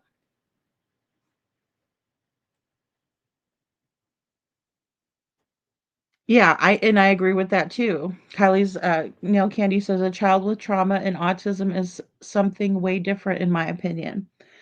And when I look at Devlin's behavior in public and I look at Sebastian Rogers' behavior in public, I see two respectful young men. I do. When Devlin was at the Bob's Barnes Jams, he seemed to really enjoy himself there. And he seemed to be pretty soft spoken in a public setting. Now, when someone's at home, they're more comfortable, right? And that sort of thing. And maybe Devlin learned to regulate his emotions in public because people were being an asshole to him in public. Just putting that out there. Not very scientific of me, but there it is. Yeah. Well, that's it. Yeah. With that, also, the children can't help it, in my opinion, takes someone with lots of patience. Yes, it does. And we did talk about meeting them where they're at. Little Red talked about that. Meeting them where they're at. It can't always be on someone else's terms because they do need special help. They do need guidance, right? They might have to have a little bit longer to perform a task, right? They might be able to perform a task better than one of us, right? Because they have different abilities. We talk about that all the time on the show because of autism, because of people on the spectrum. That's why they have different abilities than we do. They see the world completely differently. Hey, good to see you, Detroit. We're calling all the fishermen out. I know you got our hunters. Hey, November 15th, guys, is hunting season. We need people in the woods. We need people with their eyes peeled, right? What if Devlin was walking through the woods and he fell? What if he decided to take an unfamiliar route and he fell and hurt himself? We don't know that, right? We don't know. We need to check off some boxes here, right?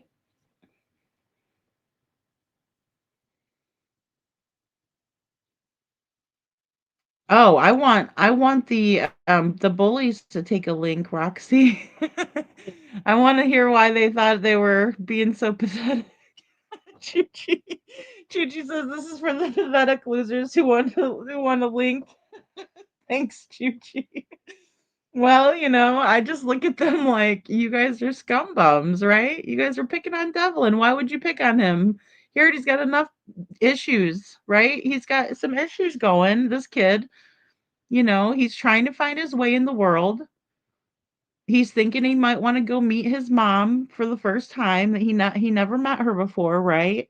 But they've been talking and he wants to meet her. He misses her. He's sending pictures over to Tina because he wants to, Adam to see. He's got a lot of emotions, this kid. And he's coming into his own. He's coming into his feelings. He's understanding that he has a little bit more control over his own destiny, so to speak. And so for some of us, that's been a while. Hey, NorCal So Gal, good to see you. It's been a while, but we can remember back, you know? We can remember back when we were 18 and we were coming into our own.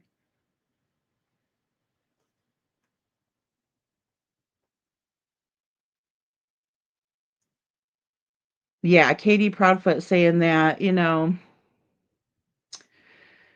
would have been one thing if she said that one time, but Cece, that woman said that several times. And then she also said, I wouldn't even wish this on Seth. And she said it very quietly, but I turned the volume up.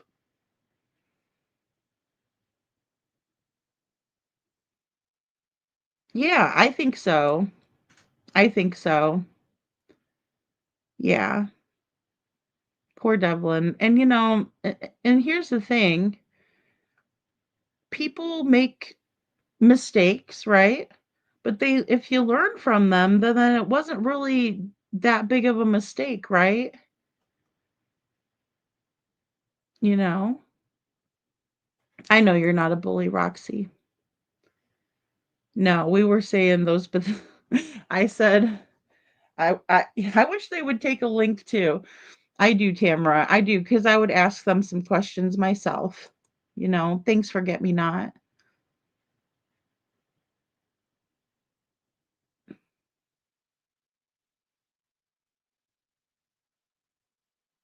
Yeah, and and I wouldn't want to criticize them either, but I would want to understand too, KJ man, because I get what you're saying as well. What I would do is not criticism of Tamara. I have experience in the matter, so the experience allows us to be fast and decisive in what's needed here. Yeah, and that's so true. And but I don't want to jump these guys, but I will say that it's just I mean, why? What kind of sick enjoyment would you get?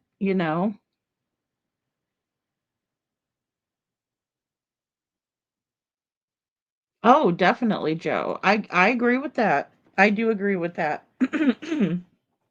Yeah, because everybody is pushed to their limits, right? Sometimes, they just are, you know? And Devlin had a lot going on, right? He was getting bullied around. He was kind of forced to cut it off with a girlfriend, right? That he obviously cared for. I know that because I know a little bit more. I've talked to his mom about some things too. I've talked to Tamara about some things. So, that's probably a very sore subject for him. And he probably didn't know how to feel about that. And then also, things were going on, I know, with Sabrina, because Sabrina had said, hey, Devlin had me blocked that day. And I called him on the messenger, right? Um, so there's a lot of stuff going on, but it seems like Devlin had a pretty good Easter as far as we know. But what we don't know, and Tamara, please help out if you do know, is whether he met this girl, because I know you said you didn't know about the girl, meeting her.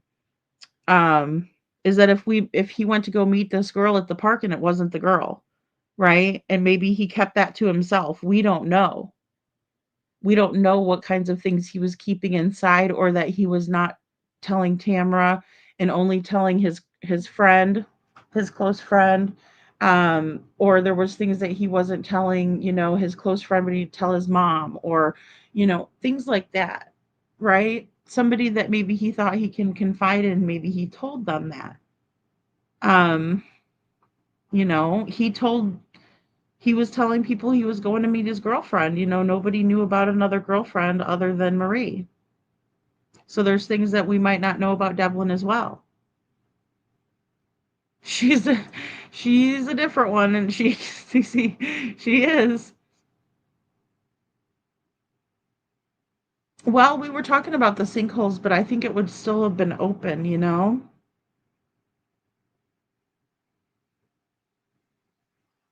Yeah, well, and that's I know that you had mentioned that before, Tamara, about knowing who they are, but and that's the thing. Vigilante is like not going to get you any answers. Yeah, I'd have a couple of words for him, but then again, it's like, well, at the end of the day, where were you when Devlin went missing? Do you have an alibi?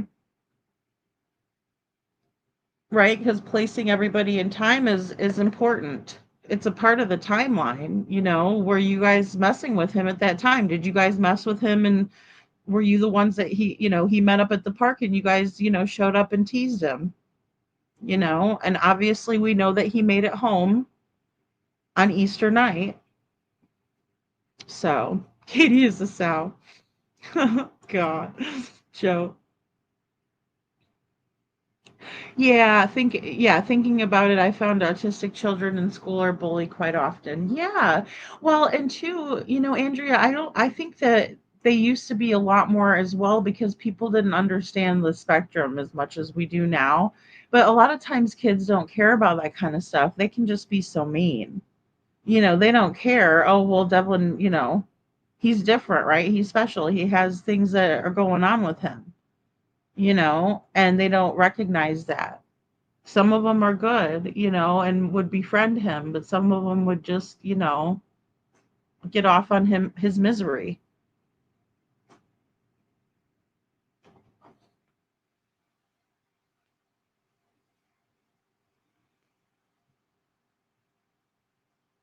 That's true, Seth. Hey, Seth. No one pushes you to your limits like family. Yeah, absolutely. Absolutely. Roxy thinks so too.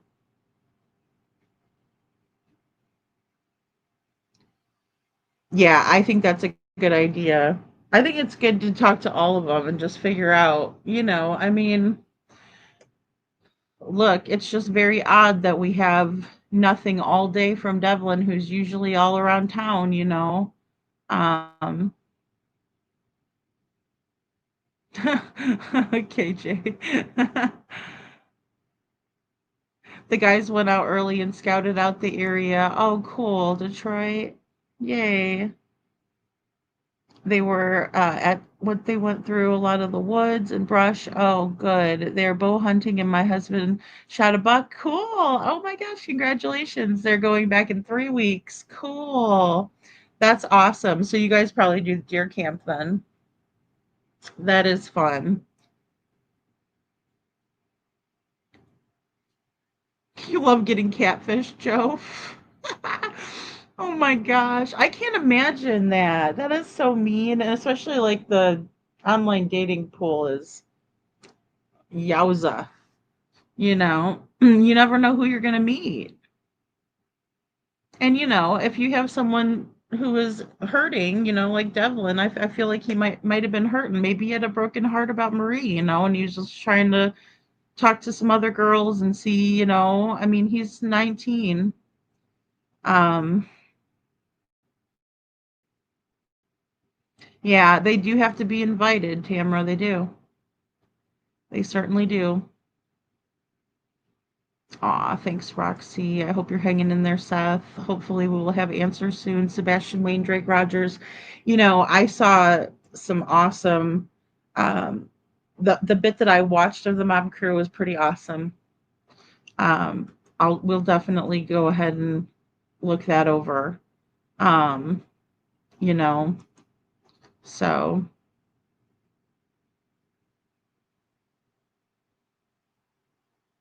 yeah, I know, and see, that's it. That's it. You know, I think that was part of the bigger problem of him being out a lot. I will say that. I mean, people says I don't appreciate the fact that he couldn't charge his phone at home uncalled for, no matter the circumstances of theirs not allowing it.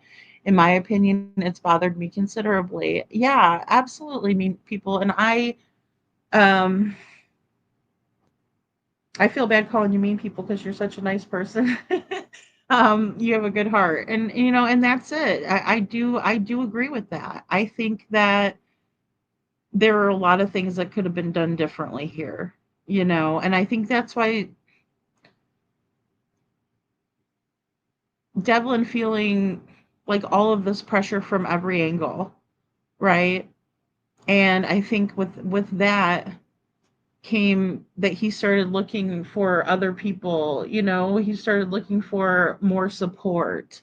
And sometimes when you reach out your hand for support on other people, you're in a vulnerable position as it is, and so you're like trusting the support and the help, but sometimes people have bad intentions surrounding it, or they have the best of intentions, but it falls through or whatever happens. So um I think that put I definitely think that Devlin was put in a very vulnerable state then, there.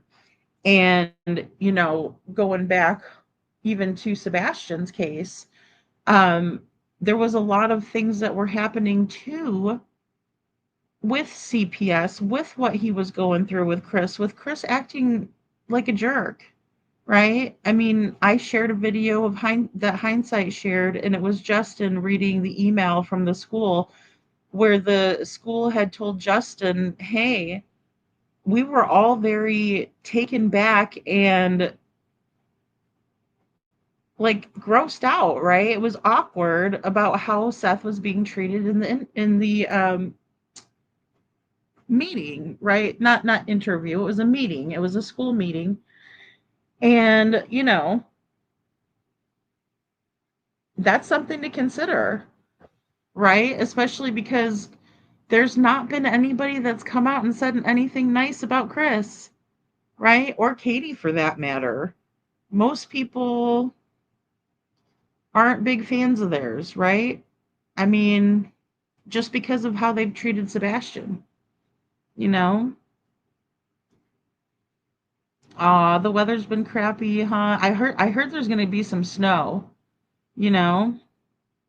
Yeah, Seth, thank you. Seth says I pray every day for solutions and justice. Yes, and that's what we need. We need solutions, we need justice. We need to find these kids. Like what could have happened in every scenario, right? Where were they last seen on camera? Who were they last with? Who would have means, motive, opportunity, right? Those are the big ones.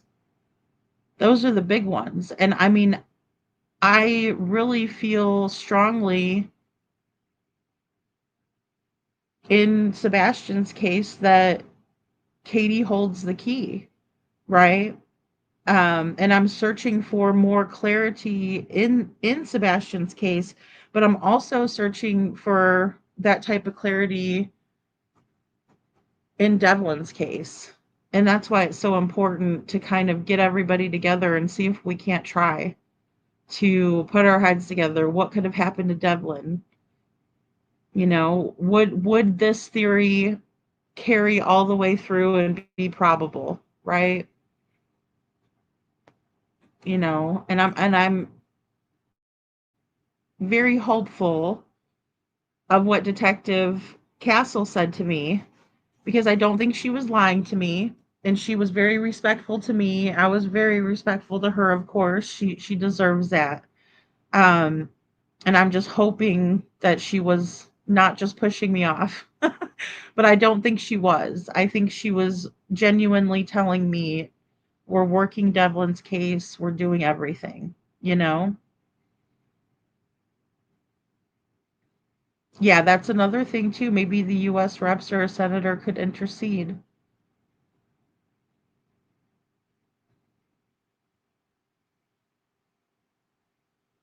Okay, so you're not sure if he did hang out with Austin and Danica Easter night. Yeah. And and he did come home on his scheduled curfew.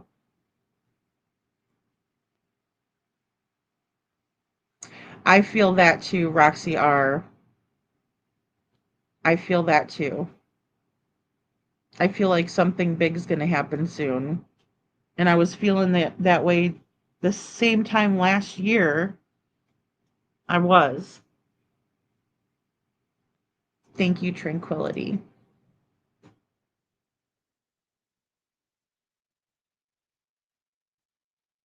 Yes, we are. We are praying.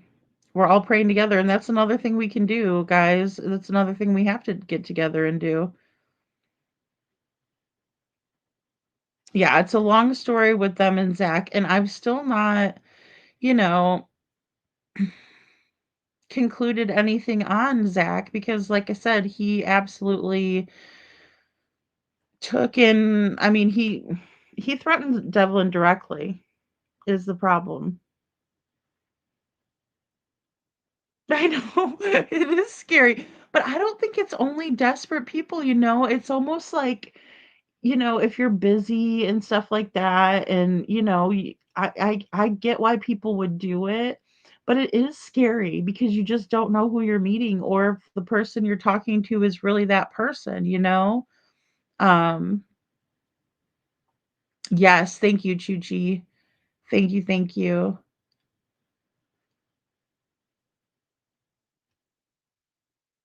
I need to get that other picture of Devlin over to you. I was gonna see if he could do one at the boot barn, or excuse me, not the boot. See, now I'm mixing the cases up at Bob's barn.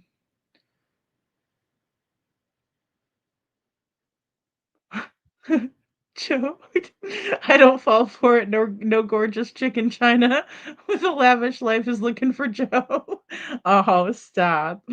So I act like I have money. Oh no. I feel so bad. Excuse me.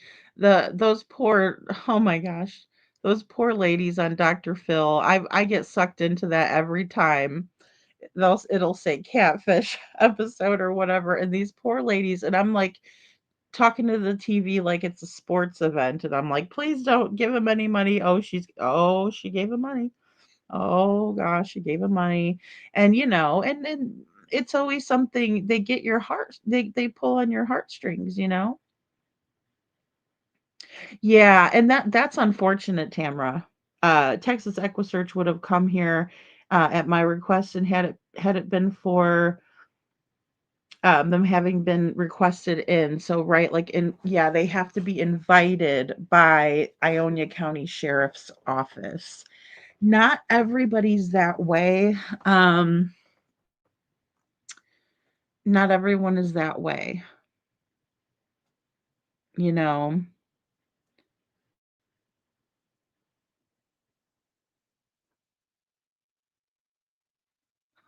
1 second, guys. Let's see.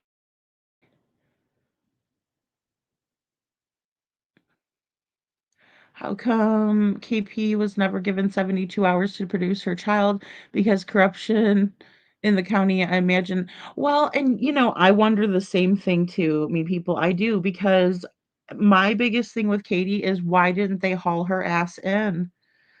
To my knowledge, they have actually hauled her ass in a couple times, but not to the extent that they needed to, in my opinion. I think they've been easy on Katie.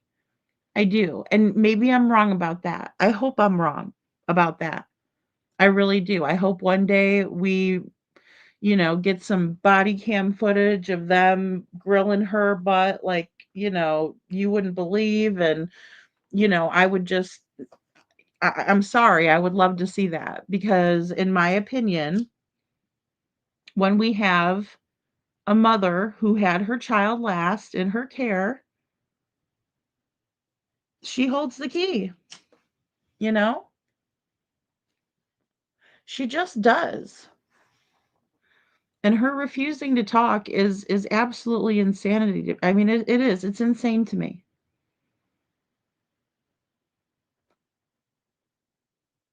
Oh, pig slaughtering. Wait, what?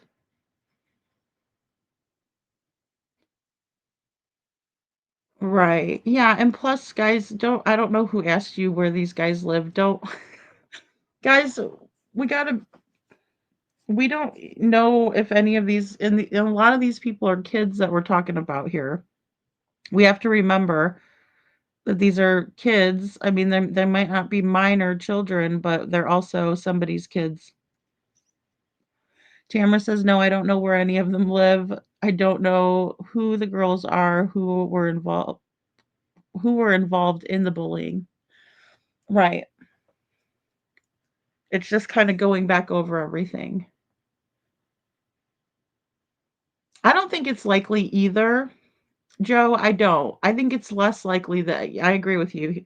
I think it's less likely that the teen bullies, right? Because they were like from the high school, some of them, you know.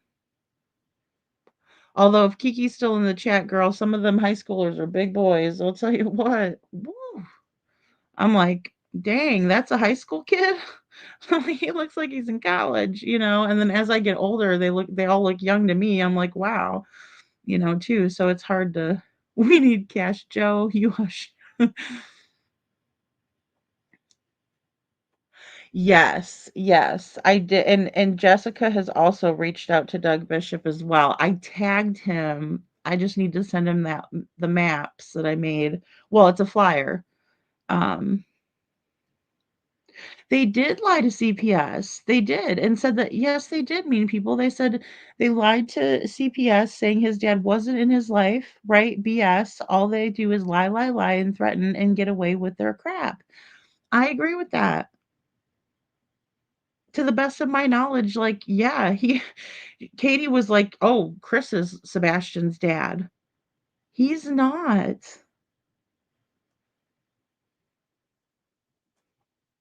I would hope so too, Tamara. I would hope so too. Or at least go to the police and say, "Hey, I saw Devlin here," you know, because that's pretty bad when we don't have anything else, you know? After 8:21 AM. I mean, I'll say that I don't think Matt's lying. Why would Matt come forward and say that he talked to Devlin last?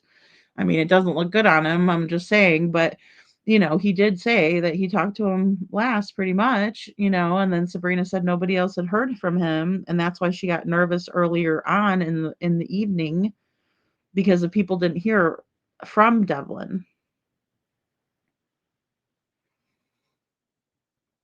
That's a good question, KJ Mack. Was school in session the day you went missing, or was it a spring holiday time? This message about the burger doesn't sound like a teen in school, if so.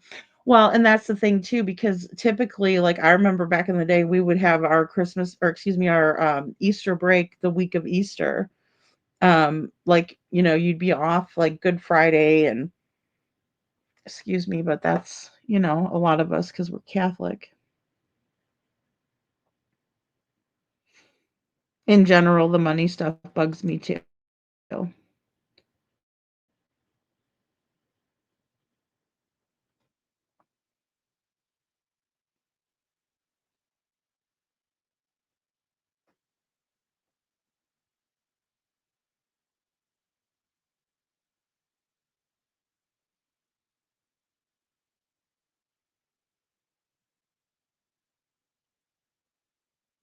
right. Thank you, Kiki. So, people, Tranquility says, yes, most definitely justice to find these children, find solutions. Amen. I pray to the Lord for all of these missing children to help us find them. Well, and I think too, um, just going over what could have happened again, it's just so strange. It's just so strange, right, Tranquility? Because I was even thinking about that with Sebastian's case as well. Thinking about could there have been a handoff? I don't believe that Katie would have had enough time in between the time of the Texas Roadhouse, going home from there to do much of anything, right? She would have really, and people were bringing up the black box with Katie. Did they check? And as far as I know, they did check her vehicle.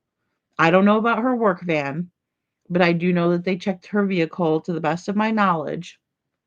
And, they would have really had to do some maneuvering, right?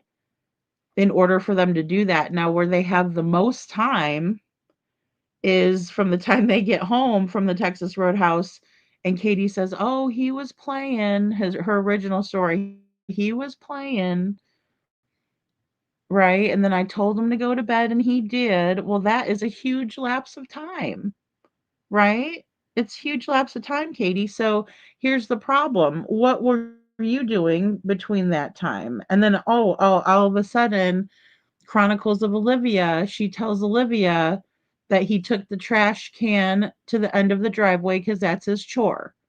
And now we're hearing something come out from at night saying that the police, and this is Sonny Weatherford, told Heather Cohen and Chloe Pi, who are both private investigators, that Sebastian took the trash out at 6:30. How could Sebastian be taking the trash out at 6:30 when he was leaving the Texas Roadhouse at 6:30? Hello, McFly. Come on, right? What is this? It's another inconsistency coming from the police, right? May Sonny rest in peace. I'm not trying to throw this man under the bus. I'm just saying, I mean, come on now. You're telling the private investigators, and what they were there for, according to Chloe Pi, was because they wanted the missing person report, right? Because Chloe said that she usually doesn't do anything until she has a missing persons report in her hands. She never got one. She was on Web Sleuth saying she never got one. That's what they were there talking to Sonny Weatherford about, right?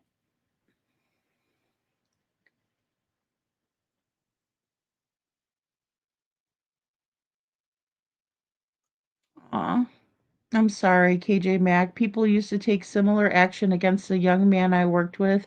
They also tried um, the money scams. Oh, and this group was involved in drugs with, yep, and was why he wanted him was to get pills for them. See, and I do wonder about that with the Michigan militia. And again, I'm not trying to say that these guys are bad. Some of them, to my knowledge, are ex law enforcement and also militarily trained. So I'm just wondering,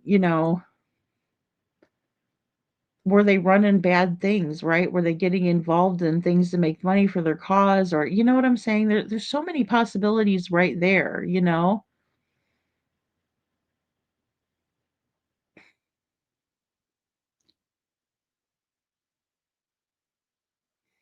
Oh, Tamara says, according to Devlin, the sergeant I asked to be, uh, oh, excuse me. According to Devlin, but the sergeant I talked to at the jail said Devlin didn't file any kites like said he did. Well, and see, that I remember Matt and Jessica saying that as well about the kites, which is them like telling on each other. Hey, Phuket. We did. Well, Doug Bishop. See, I don't know because the Adventures with Purpose that I know is the one with the guy that Jared that got in trouble.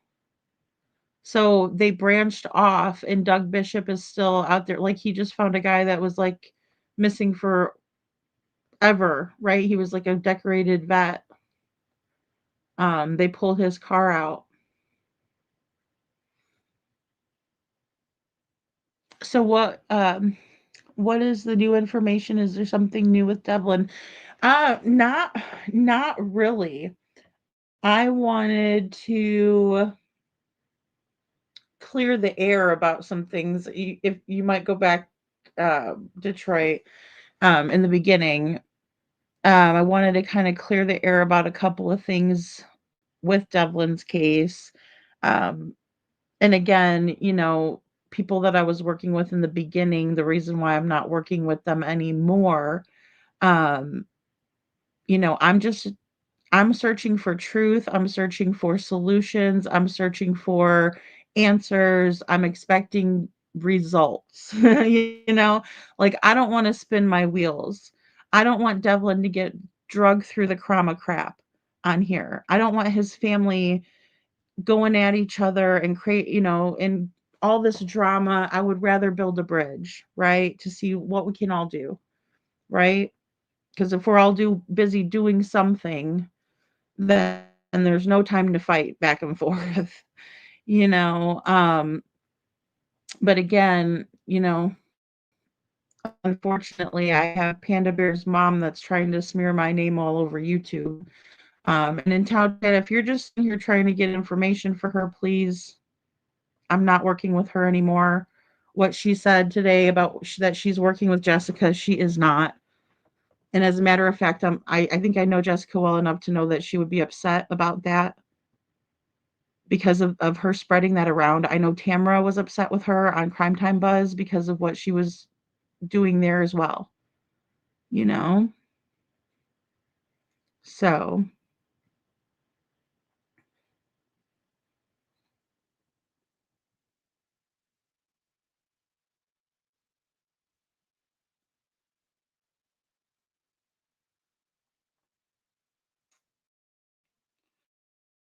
lady, sure, send it. Waiting to work on Devlin's as soon as we get the picture. Thank you, Chuchi. Well, there's the one that he wanted to send over to Adam Nolan, but he's not smiling in that one. I told Jessica, do you want one where he's smiling? Honestly, I think the interviews took place in the kitchen, in my opinion. I mean, that's what we're hearing, Kiki, that the governor was in the kitchen. Why do you think that he ran away, oh King David, or on King David? And if that's a racial picture, that's a quick way to get booted out of here. I don't really like that avatar of yours. That's where the state attorney will come in because of that.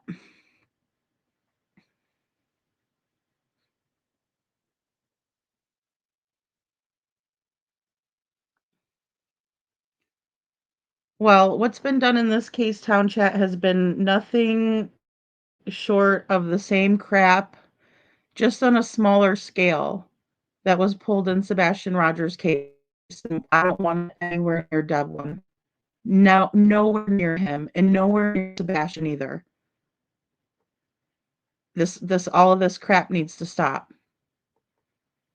and it's not going to happen over here. Silence speaks louder than words, in my opinion. I agree, Chuchi. Late teens, early 20s. I say one of them worked at the fire barn, did lose his job. Okay, so they're a little bit older. I thought that I read somewhere that uh, they were about that age group too. I want to say like 18 to 20, 21ish. Um,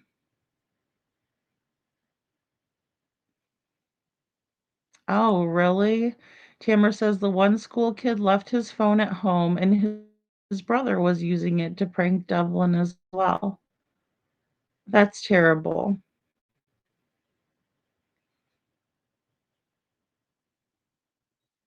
Oh, that's sweet of you, Chuchi. Aw, she says my birthday is April 21st. My wish is that Devlin will be found. Good night, Kiki. I hope you do well. I hope you guys do well. Prayers for safe travels, absolutely. Aw. He made sure he's making yo. Yes, Kiki, I did. Thank you for your super chat. Thank you. Yes. Yes, ma'am, I did. I played it in the very beginning of this live, and I thought that was so interesting, right? It's like, and you know what? Like I said, I don't have much bad to say about Sonny Weatherford. I really don't. Everybody loved him. He seemed like a very nice guy.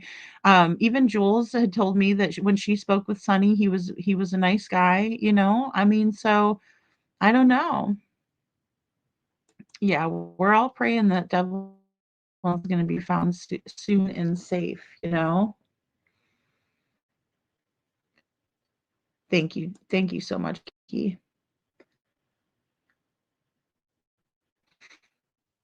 No, we will not give up on Devlin. No, we will not. No. And he needs good night, meow. Thank you for being here. He needs all of our support, every single bit of it. Oh, the house is all locked up. Yeah. Okay, that house. You're welcome, Tamra. Yeah, and I know it's got to be so tough on her, and not hearing from Devlin for this amount of time has got to be just absolutely awful, you know? So,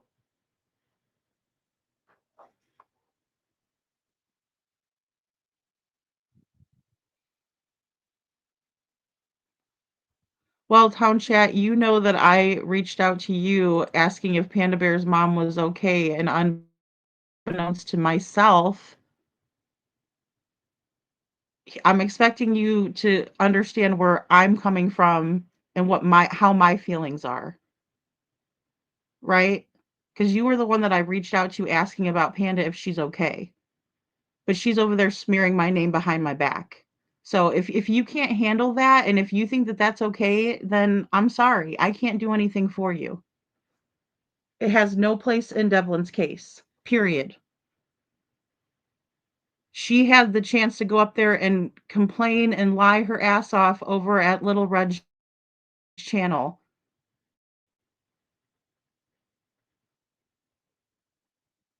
And you're telling me, "Oh no, she's not doing okay at all. She's horrible. She's in horrible condition. You should reach out to her." And then thank God, divine, call it divine intervention, but Little Red tells me, "You need to go check out my live today. We did a live on Devlin." I go over there and check it out, and I'm like, "I'll be damned, she's talking shit on me."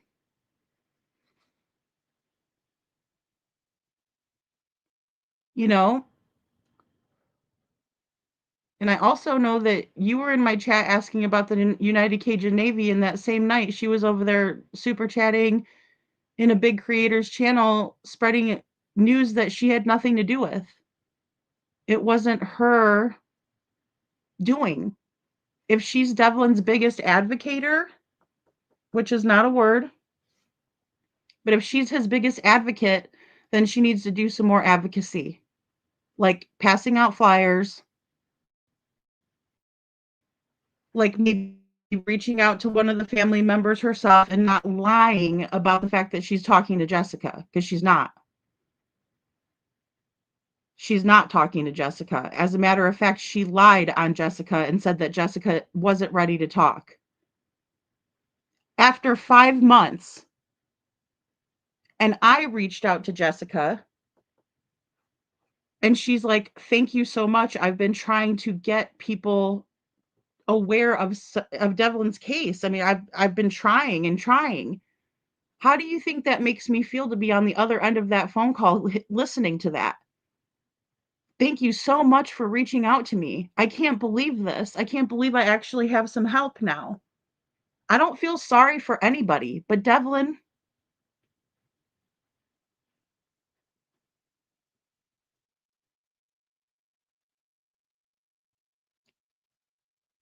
well, I heard with my own 2 ears what she was doing over there. You might go over there and listen to it before you try to stick up for anybody or yourself over here, because that's not what it's about. It's not about you.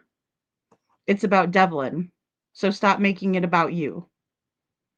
And tell your friend Panda Bear's mom to stop smearing my name, and stop smearing Tamara and Sabrina and Jessica's names, because that's what she's doing. I'm trying to build a bridge over here, and she's over there talking badly about Sabrina and Tamara. She had no business doing that.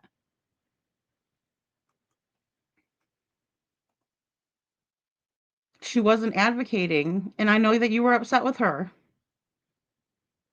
She's not. She didn't know. She told me all of the misinformation that I had gathered in the beginning was working with her. And you too, Chown Chat. Let's just be honest, since you want to insert yourself in this.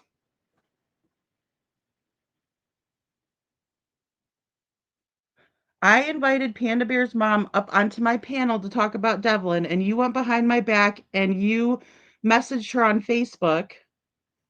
And then you said that you were working on the case with her, and that I can only have both of you guys on my panel because you guys were both working the case, but you guys weren't sending me receipts on anything. I worked with you guys for 2 days trying to get a good live going because I saw the need for Devlin's story to be out there. But instead, I just got a whole bunch of lies and crap and misinformation. And there's been a lot of people that have reached out to me because of that. I didn't want to hurt anybody's feelings. And so I kept it to myself, but it's bubbling over and she's going over to Little Red's chat and smearing me in her on her channel, up on her panel.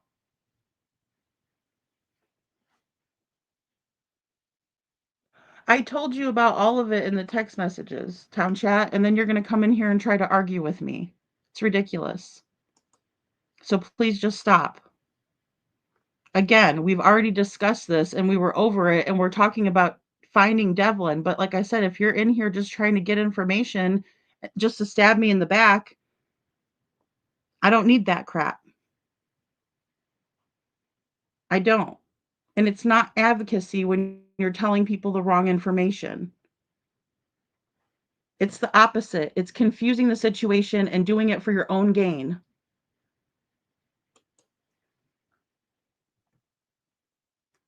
And you certainly don't go around telling other people that you got the United Cajun Navy involved and super chatting them and taking credit for things that you had nothing to do with. I don't know if that makes you feel good or you think you're in the right by doing that. It's not. Tamara says the one on the flyer is the one of Devlin on Easter Sunday. Is that the one in the hoodie that's up on the screen?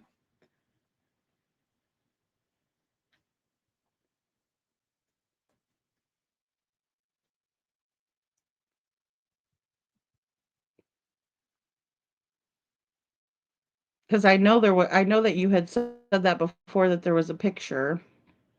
And the most recent photos are the best ones, you know?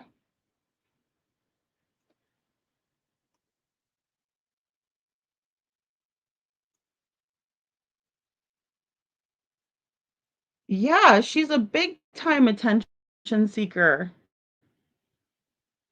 Big time. She told Little Red that she was friends with Jessica, advocating for Jessica. I don't advocate for Tamara and Sabrina. I'm with Jessica. No, you're not.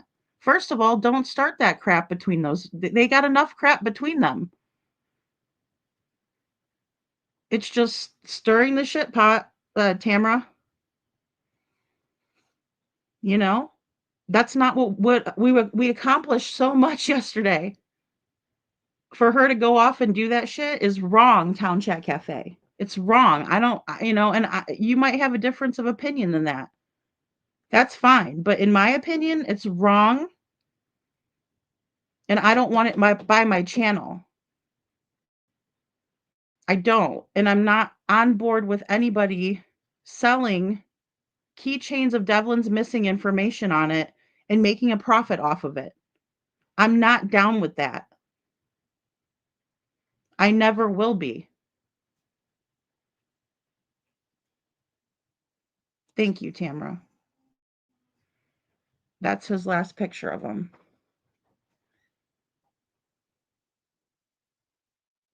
Yeah, it's a shit pot. It's stirring it up, it's making it worse, it's not making anything better. It's going on, and then I've had Panda Bear's mom on my panel. So does it look good for me in Tamara's eyes if she was to go over there and watch that and not know? But guess what? I've been talking to Tamara for a while, and I told Tamara, oh, when everything happened, that I am not talking with Panda Bear's mom anymore because of the misinformation. And I assured her that she is not affiliated with my channel anymore. But you guys don't know that part. You guys also don't know that me and Little Red talk and we've been working Devlin's case. Obviously not, or you wouldn't be getting on her panel trying to talk crap about me. Meanwhile, I'm over here trying to gather a search party with boats and sonar. Thankfully, someone who is working Sebastian's case suggested that to me. What are you doing to help or advocate? Nothing. You're stirring the shit pot. And I'm not going to have it over here. No, they're working together, Cece.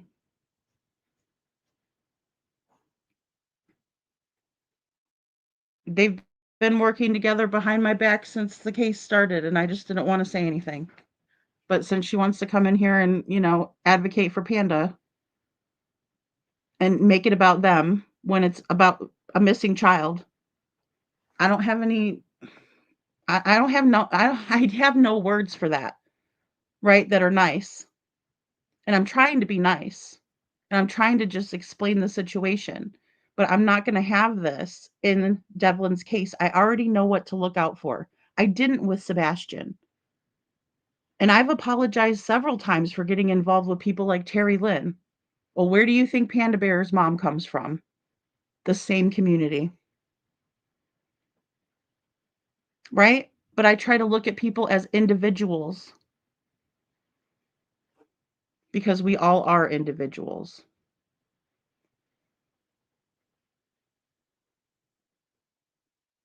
It's not right, Tamara. It's not okay for her to do that. And she's not saying that she's going to donate the money to anybody to help out. I honestly thought that she was going to give those keychains out in the community. When I found out it was for profit, I told her that I'm not going to share them. And she goes, that figures. And then that was the last thing I've ever heard from her. And I decided at that point to go ahead and take her wrench because she doesn't represent my channel. The way that I would like it represented. And that's any mod in here. I have to hold everybody to the same standard. I have to hold myself to a standard. So,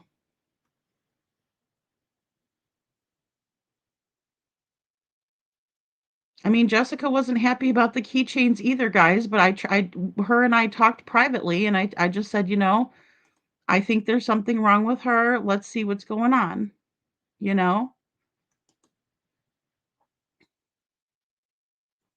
I don't know why she would use Little Red's platform for that. I really don't. Detroit, like, I thought, maybe she was having some issues or something, and that's why she hadn't gone live, and so I just, but people were kind enough to be asking, about it and stuff, and so I asked about it, and it was like a big slap in the face. Oh, yeah, she's so upset, she's so hurt, she needs somebody to. No, why would I reach out to somebody that's doing that to me? And then, like I said, God intervenes and he says, nope, this is what's actually going on. And I get a text from Little Red. Oh, okay. Well, you did a live today with Panda. She's just fine then, obviously. So I go over there and listen to it. And she's bashing me. For what? I helped her with her channel. I let her up on my panel when other creators didn't. I've taken Devlin's case, and that's what she said she wanted. But the minute I took his case, I got stabbed in the back. Twice. By two different people. And that's all well and good. I'm not worried about it. It's not the first time. It certainly won't be the last time. But don't try to go onto my friend's channel who is actually caring and working on Devlin's case and bring that crap to her panel about me.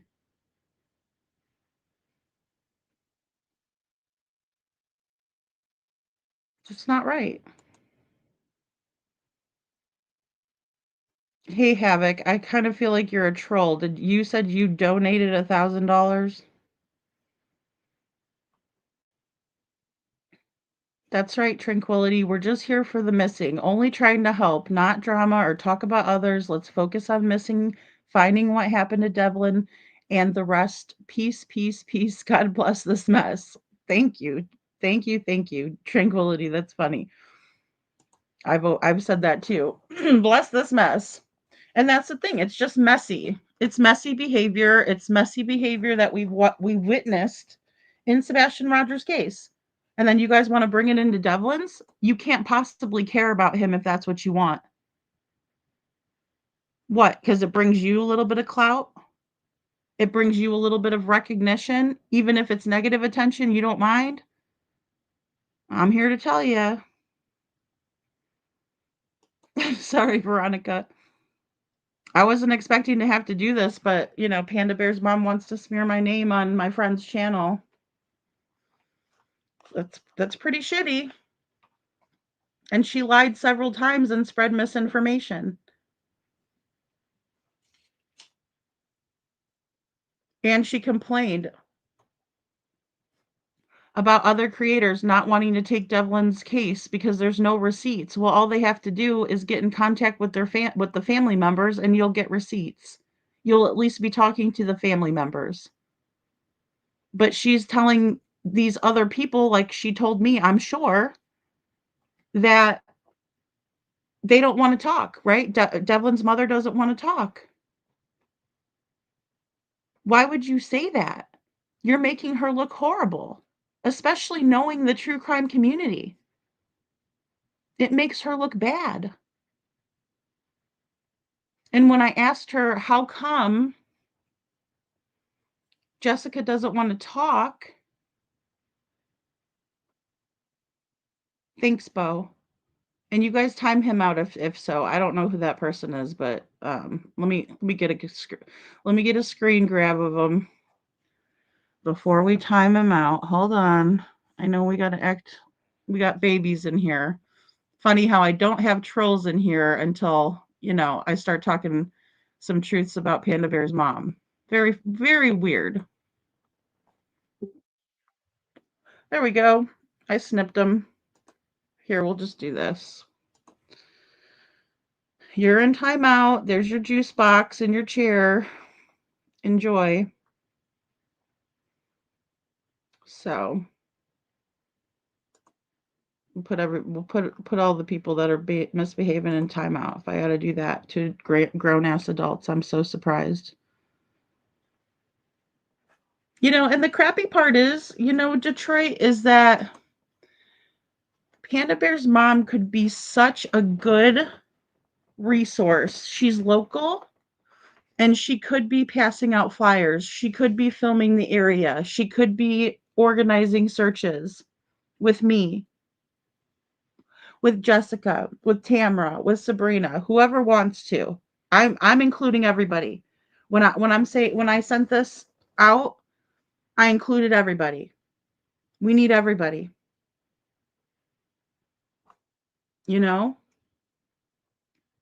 But not if people are going to work against us, and that's what she's been doing, is working against us.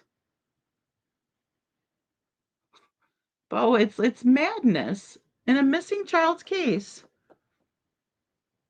No way.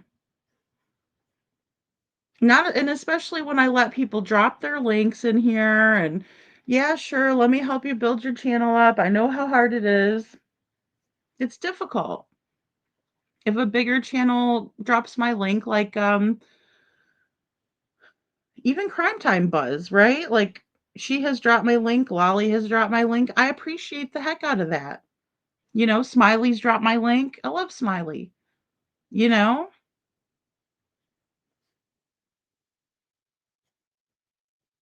But she was also trying to talk shit on the other creators to me. And I said, why don't you just go live on your own channel? Never occurred to her. you know? So, I mean, here's the thing. We need to get to know Devlin better. We need to know the good things about Devlin. We need to know the not so good things about Devlin. But it's not going to help to have all these people saying, "Oh, well, I never knew him or whatever. I'm just from the area," and then turn around, "Oh, yeah, I do know him." You either do or you don't. Hey, Rise and Fire. So Devlin was taking medications. His Tourette's was mild to my from my understanding, and please, Tamara, if you're still in here, I'm sorry about the crap. Um, it was pretty mild. The cerebral palsy, there's not a whole lot um for that. ADHD, possibly. I know that there was a change in the medications as well. Um, Thank you, Veronica. I'm just like so over this. I'm so over it. Um, I just want to bring everybody together and get this going, you know?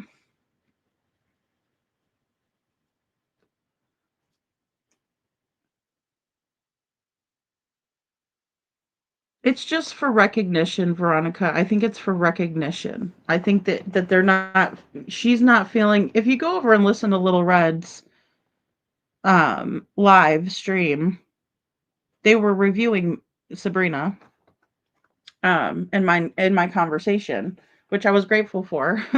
Again, like when people share out the information, it's always a good thing, you know. Um but she was saying that she's working with Jessica and she's not. That was the first thing that I was like, "Oh no." And then jumbling up the time frame as well. We don't need people to do that. If you're going to tell the story, tell it. And I get that sometimes it is like telephone. You hear one thing from somebody, you try to pass it on, you know. You might get a detail wrong, right? Or it might come out of context. I get that. So that stuff that's unintentional is okay. But trying to push a narrative, right, is wrong. The truth is what's going to help us. The truth is what will set us free. The truth is what will get us to Devlin. The facts, the evidence will get us to Devlin. Speculating, that helps us to bounce ideas off of each other. That's a different thing altogether. Speculating is a little bit different.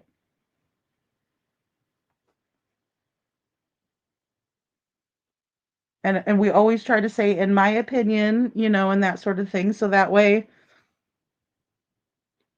it's not taken as fact, you know, and that's why my name is Lady Freedom's Raw Narratives, because it is my narrative, right? This is my narrative, how I'm telling the story. But I try to stick to facts. And when people don't send me receipts, that's not okay with me. You can't just say, this is what happened. I'm going to ask for a receipt. And that's one thing that Jessica's been really good at with me, you know, is always showing me receipts for stuff because she understands that that's what I need to go off of. Right. So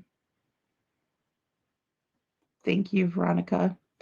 Well, she doesn't know the family, to my knowledge. She doesn't, Detroit. And she was telling me from the beginning that she doesn't know Devlin. But then all of a sudden, one day in my chat, I saw it. I know I'm behind a lot in the chat, but I definitely saw it.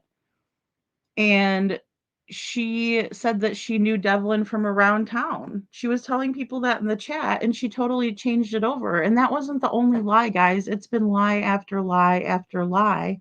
But I figured let her do her thing, you know, until it's kind of spilling over. And then we got Rich and Ruby acting a fool. Not Ruby. Poor Ruby. I can't believe she's associated. But you know, it's like, no, because I let that one go too. And now look at it. It's like creating a monster. If I have knowledge of it, I'm going to bring it to you guys. I'm done hiding crap for people and giving people excuses. I've given her so many excuses. You guys have no idea the excuses I've given her. The excuses Jessica has given her. She's been very gracious and grateful for everybody's help. And she, just like I, was very hesitant. But I just know if she sees Panda Bear's mom smearing me of all people, she's not going to be happy to see that. Right? And I don't think Panda Bear's mom wants another family member to call her out on a podcast, because she's already been called out by Tamra. And she still kept going. It didn't slow her down. They think that they're justified in doing this, and you guys are not. Tamra says I wouldn't even know her if I saw her on the street. You know? But she's inserted herself into the case.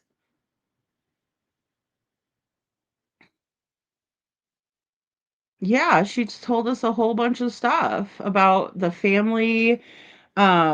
It could be true, right? I mean, no offense, I'm just saying, you know, but it could also be false, and it would be hard to get a receipt for that. She doesn't have any receipts. She doesn't. And she's telling everybody, the worst part about it is she's telling everybody that she's Devlin's only advocate, and that's not true. I've watched everybody support and care for Devlin. Smiley's shared all of the stuff out. All of it, guys. Lolly shared Devlin's flyer. Chuchi reached out to Donna Serafina, right? And she's done tons of stuff so much stuff that I can't even tell you guys how much that she has done and reached out to people and tried to help. Detroit is another one. Detroit is another person. I don't see them out here trying to say, look at me, look what I did, look what I'm doing for him, look, look, look, look, look, look, look. No, they're not.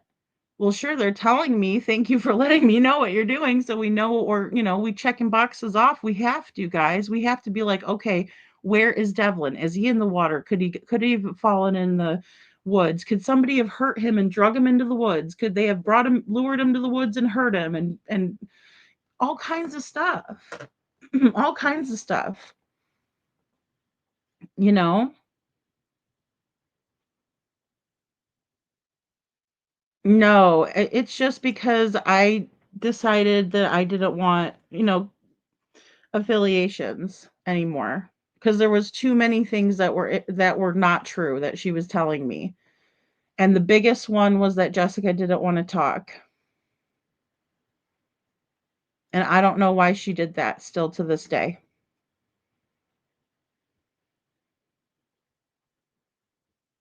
It was so hurtful, Veronica. Like, and she's sitting there like, "Oh, Lady Freedom hurt me so bad." Well, why didn't you text me and ask me why I took your wrench?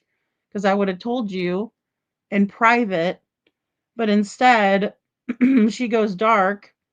I have a really nice community. Excuse me. I have such a nice community here of people. You guys are so caring that you guys were wondering about her. I know. I was wondering about her. I was asking Jessica, have you seen anything from Panda Bear's mom? Do you know anything that's going on? No, I don't talk to her. But she was even thinking, okay, should we reach out to her? That was today, while she was busy on Little Red's channel talking shit about me. I have to stick up for myself, because she obviously thinks I can be manipulated. And I'm here to tell her, I know your game. I saw you running it. I saw you running it.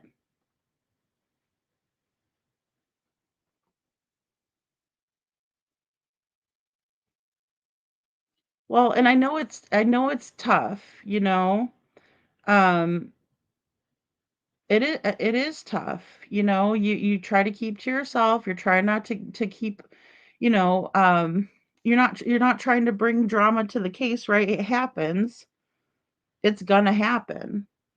There already is. It's a dramatic situation. It's a traumatic situation. But we're not here to add to it or be the main character in the story. The main character in this story is Devlin. We all want to know about him.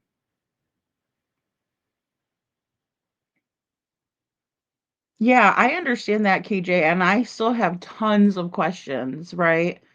Um, right, KJ, Tamara's been tolerating the questions, and and so did Sabrina yesterday. That's why I felt so like I was mortified when I heard that, like, Panda's up there doing that, because I was like, oh my gosh, I hope that she doesn't think. And then I'm like, oh no, I do remember telling her that I'm, not working with Panda Bear, and I did. I worked for her with her for like 2 whole days, you know, got them ready for it to come up on the live and stuff like that. I put a lot of time and energy into it, and then they're doing stuff behind my back is, that was enough, and I didn't tell them that. I just quietly took wrenches, you know, and that's my decision. That's the only thing I can do to stick up for myself. Right? When you come into my channel, it's like coming into my house and pooping on my rug, right? You wouldn't do that to somebody, would you? Because I don't go over to their channels and do that. I just don't. Cinderella, Cinderella. I know. Well, and that's the thing. I mean, there wasn't a lot of people, luckily, and stuff like that, and I thought about writing something in the comments and being like, this is not, none of this is true, but I'm like, I have my own platform, to do that. So I'll do it, even though I didn't want to. If I wanted to do something like this, I would have done it months ago.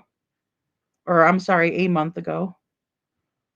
In my opinion, if someone has a problem with a certain person, take it up with that person, not talk about them behind their back, trying or saying it to the person face to face is better. Yeah, and then we could solve the problem. I agree, Tranquility. I just knew that she wasn't going to talk to me again because I wasn't promoting her keychains or anything or her channel. I would have promoted the hell out of her keychains if they were free and sent or the money was going towards Devlin. But when I found out it was for her own gain, I can't be involved with that. I'm not going to be. You think the haters would love to get a hold of that, right? And I don't care what they have to say necessarily, but I mean that would be on me then, because I would be in the wrong if I said that that was right. It is. It sounds like just the town gossip, stirring up the rumors, and she just wants everything, on her, Detroit, not finding Devlin. It's always, I'm Devlin's advocate, but you're not. Because how are you advocating for him? You know? Thanks, Veronica. It's not advocacy. Make some ribbons, hand them out, go talk to the community, interview somebody while you're live, or videotape it and edit it and put it on your channel. This is me interviewing people in Lake Odessa on location. Where's Devlin? That would be such an awesome way to help Devlin. And you would be helping yourself too. But you got to put the work in. You're not just an advocate because you say you are. Your actions speak advocacy. Advocacy is not sitting on your butt. Advocacy is not getting in your vehicle and saying, well, I should be cooking dinner right now, but I'm out doing this. That's ridiculous. That is absolutely ridiculous. Of you, not me. Definitely trying to seek attention. And here we are with a big ball of yarn, and we're trying to get it all figured out. And here she is, just over there, putting knots in the end of it. No, you're not going to do that anymore. You've been doing it for too long. I think it's highly narcissistic behavior. Cinderella, spot on. And you don't spread the rumors around, and you don't just go on there and say, well, and I would love for you guys to do something with those two, Tamara. I really would. Tamara says I have t-shirts, signs, and flyers here. It's about getting together and doing that kind of stuff, right? Or at least saying, hey, I can put my differences aside and go over and grab some flyers from Tamara and help her pass them out. Guys, the family members can't do this alone. There's a reason why there's a community of people who care that want to see them, get the resources and help, right? Yeah. And she's pushed his name. I mean, that's what's really got me going, Veronica, is that she's like the reason why we're talking about Devlin right now, right? Or that there was interest in the case is because she was going around and telling everyone. So why would you screw up all your hard work? She's sabotaging herself. It's the worst case of self-sabotage I've ever really witnessed. Because I'm here to tell you, as a small channel, if I had 86 people and a channel that had 3,000 people, right? Like me, I have 3,000, a little over that. Thank you for everyone. Um, I would be elated to have a channel, right? If I had 86 and they had a little over 3,000, that they would let me come up on on their panel and talk, right? About a cause that was near and dear to me, like a missing child like Devlin. But instead, she takes it as an opportunity to make it all about her, and I'm not okay with that. And you're not profiting off of this missing child. There is no I in team. That's right, Chuchi. That's right. And all of us getting together and saying, okay, what can we do? How can we help? Like I said, I was talking with somebody from Sebastian's group, right? That works so hard for him. And I talked about Devlin. And I was told the best thing that you can do is get the fishermen together. And I'm like, that's what we need to do. And then today, I was talking to Jessica again, and she was talking to Devlin's little friend, and she had brought it up. She said, they need to get those lakes searched before they freeze, and this is his friend, guys, who cares about him tremendously. I've talked to her before. She doesn't want to come out and talk publicly, but we've been talking, you know. It breaks my heart for her. I want to help her. I want to help Jessica. I want to help Tamara. I want to help Sabrina. Devlin's got a little brother who misses talking to him on the phone. AJ cannot articulate what he's feeling, but he knows something isn't right. And I think that AJ knows that something is not right. He just can't say it. Keyword is community. Google it, y'all. Chuchi. They do cause so much stress, Detroit. The rumors cause stress to an already stressful situation. I know Mama is older and her health issues, as does Tamara. Hindering the truth takes a great toll on everyone, in my opinion. Thank you. Well said, Detroit. You know, and honestly, how much are we going to bash each other before we just say Devlin's missing it and we're focusing on the wrong things here? You know? So, yeah, and I understand that too. And and I saw her in the chat, Tamara too, and KJ Mac. I mean, I saw her in the comments rather.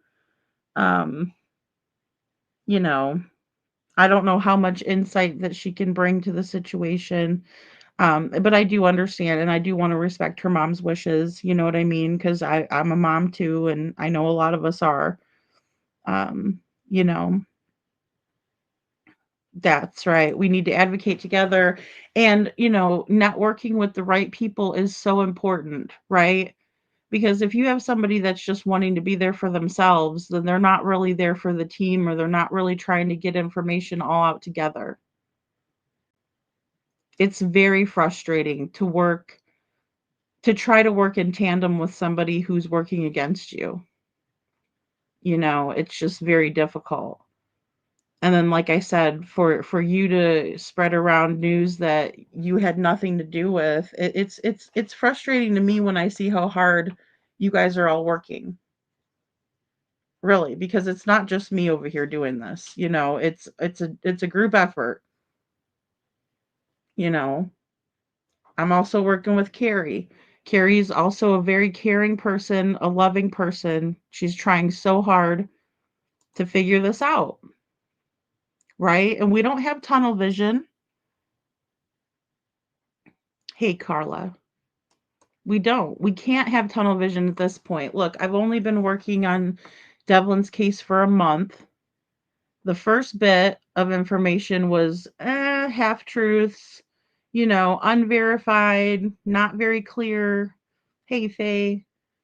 You know what I'm saying? It was like some of it was true, but some of it wasn't. It was more speculating and two people doing research and investigating, and I use that in air quotes, um, but jumping into conclusions, right? Like, I'm not going to jump to a conclusion that Tia Randall's family did something bad to Devlin. I have nothing, not a leg to stand on, other than the fact that Devlin's biological dad, right, according to Jessica, I know there's some discrepancies there, but because of what Adam did to Tia, that they might do something horrible to Devlin in return. They don't. Those people are grieving the loss of Tia still, I'm sure. And for them to be thrown under the bus like that with zero receipts just because they live in Laco, I will never do that. I will never co sign that, you know? And as I said before, I did ask, right? Like, do you think that Tia Randall's family, or would try to do that? And Tina said no. We hugged outside the courthouse. Oh, Detroit, I was so angry earlier. I was like, "Oh, here we go. Here I'm gonna get angry again on a panel again. Here I go again." I'm like, "Oh, Lord," but I couldn't believe it. I just couldn't believe it. You know. So I'm like, I can't, and like I said, we're trying to find solutions and stuff like that, right? I mean, it's tough too, like when I'm up here and I have a panel guest, like Sabrina is an important panel guest, right? For her to tell us her side of the story, what was going on and all of that, and asking her questions, pulling from the chat. You guys had really great questions. So we were asking her, and I had to go back and listen to it again last night just to make sure that I could really give her all of my attention, right? Because I was not giving her all of my attention. I just, I wasn't. Um, I have to admit that to myself. I wasn't giving her my undivided attention. So I wanted to go back and listen again.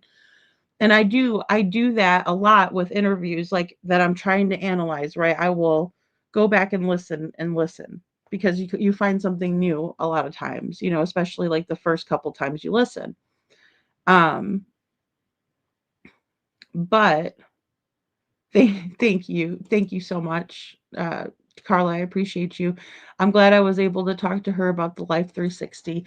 Yeah, I am too, Tamara. And that's another thing. Like if we cut you, if we cut off from communication with you, that is something that is stifling our information flowing in about Devlin. It just is, right? Because you've been doing your own research too. And I understand you have been, you know.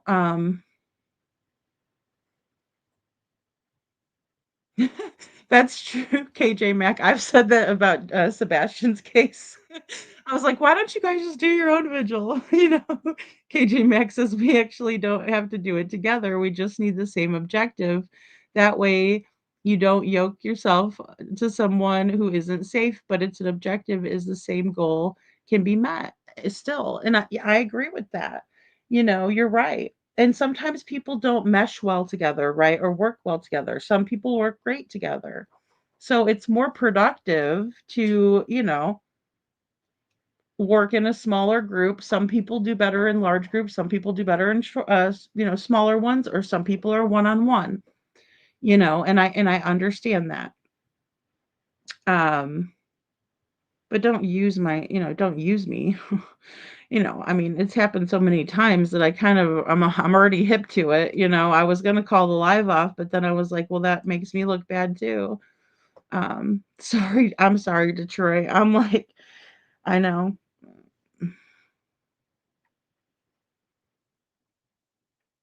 Oh, that's why the name was familiar. Yeah, brainstorming is so important, right? And you never want to cut people off of the, and say, well, you don't know, I know better than you do, but that was another thing I was running into, you know. I was like, okay, this person, why don't you do the maps? And, I'm not great with that. I'm used to delegating responsibilities and stuff like that. So I'm like, hey, let's do this. Or what do you guys think about that? Trying to get a structure for the show. And it just wasn't going.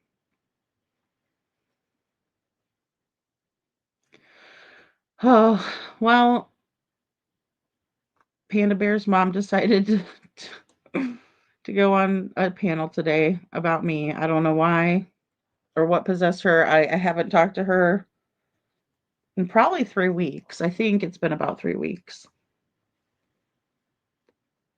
So, but thanks, Carla. Sandwich says you're still alive. Woohoo! Thank you. Yeah, I'm still alive. And like I said, I wanted to talk about a lot of this stuff with you guys because I do appreciate your insight on things. I did post a picture of Will that Sabrina had sent me. I posted that on my community wall. Um, so I also posted that as well today. I'm sorry, yesterday.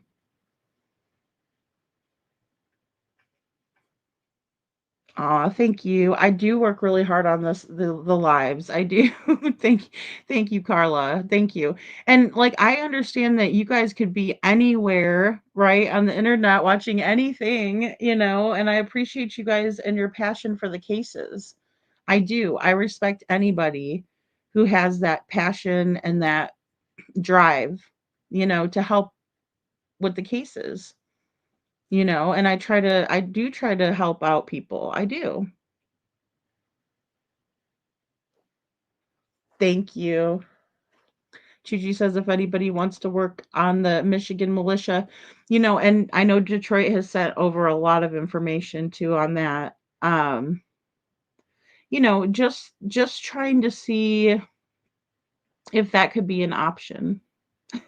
Thank you. Aw, thanks, Carla. You guys are awesome too. Thank you. Thank you. Thank you. Thank you. Thank you. Yeah, she did, Cheryl. She did. She did. Yeah, Sabrina did a great job of articulating herself, and I appreciate her honesty. It makes me want to do much more. She really struck my heartstrings. I will continue to reach out to everyone. Yeah, thank you. Yeah, and I was telling Sabrina to be careful with where you go just to pass out the flyers. You know. And then I'm like, because I know she was saying that she was going to different places and things like that. And, we all know um, from just being around the true crime community. Yeah. I mean, it's tough. I mean, gosh, look at Silver's on the scene. I can't believe he went back in them woods like he did. I was not that ambitious, right? I mean, he was back in them woods now, which he did good. And I really appreciate that. Because it does, it takes a fresh set of eyes, it takes people going, um, and that sort of thing. Well, and Tamara, I think too with that picture being put out, or that picture was from May 7th. I just think that say, because people were saying those were defensive wounds, but and I do see like a scratch on Will's nose, but I'm just saying that I don't know if those would still be visible if something, say, had. I get where people are going with it, right? Like there was, there could have been an altercation between Will and Devlin, and that's how he got a scratch on his nose or his eye, above his eyebrows were on both sides a little red. I think more on one side than the other. Like I said, we will look at it, um, another day. But I just don't think that those would have been still visible on May 7th. Um, I just don't know, and I'm not an expert, I'm not a crime scene photo guy or whatever lady. Um, you know, so Panda Bear's mom, Panda Bear's mom. Well, I know Little Red was trying to stay very neutral. I think she felt uncomfortable. I'm sure she did because, we've been working with each other on the case and thank you, Cece. I try to have a good heart for people. I end up getting so upset, but Silver's is amazing. Yes, Silver's too. And then a shout out to the local that was out there too. I know that people try to keep their identities concealed, of course, because of, crazy crazies. But I know. It's interesting, right, Veronica? Yes, and I'm amazed that that place hasn't been searched, talking about Stop 30, I believe. Yeah. So Stop 30 is like this road, but then you get to like this little spot in there and it's the power station, like the substation. And I thought that that was interesting.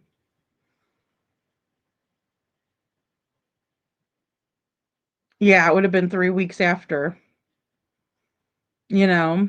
So, I mean, unless there's some proof that that picture was prior to that time, or on or around, um and like I said, I am working with people on looking into metadata and stuff like that. I mean, those are the things that we do, guys, is just like behind the scenes to make sure that we're getting out the right information, right? Because I don't want to accuse anybody of anything like that, especially if somebody's willing to talk with me. Obviously, if there's something pressing or whatever.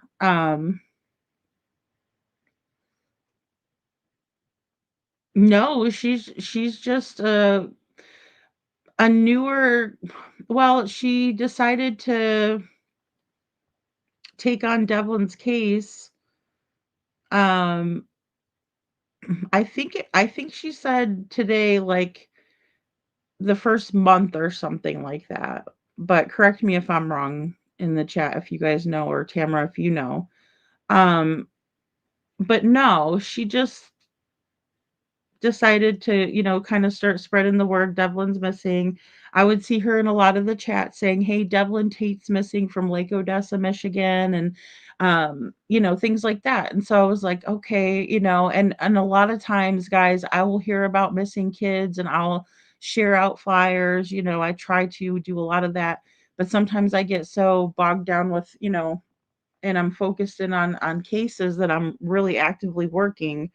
Um, that people do fall through the cracks. But then Panda came into my chat and was talking about Devlin, and I was like, "Hey, would you be interested in coming on a panel?" Because I knew that she had been covering his case for a while, right? But she only had, I think when I started talking to her, maybe like 10 or 15, like there was, not a lot of people on her channel.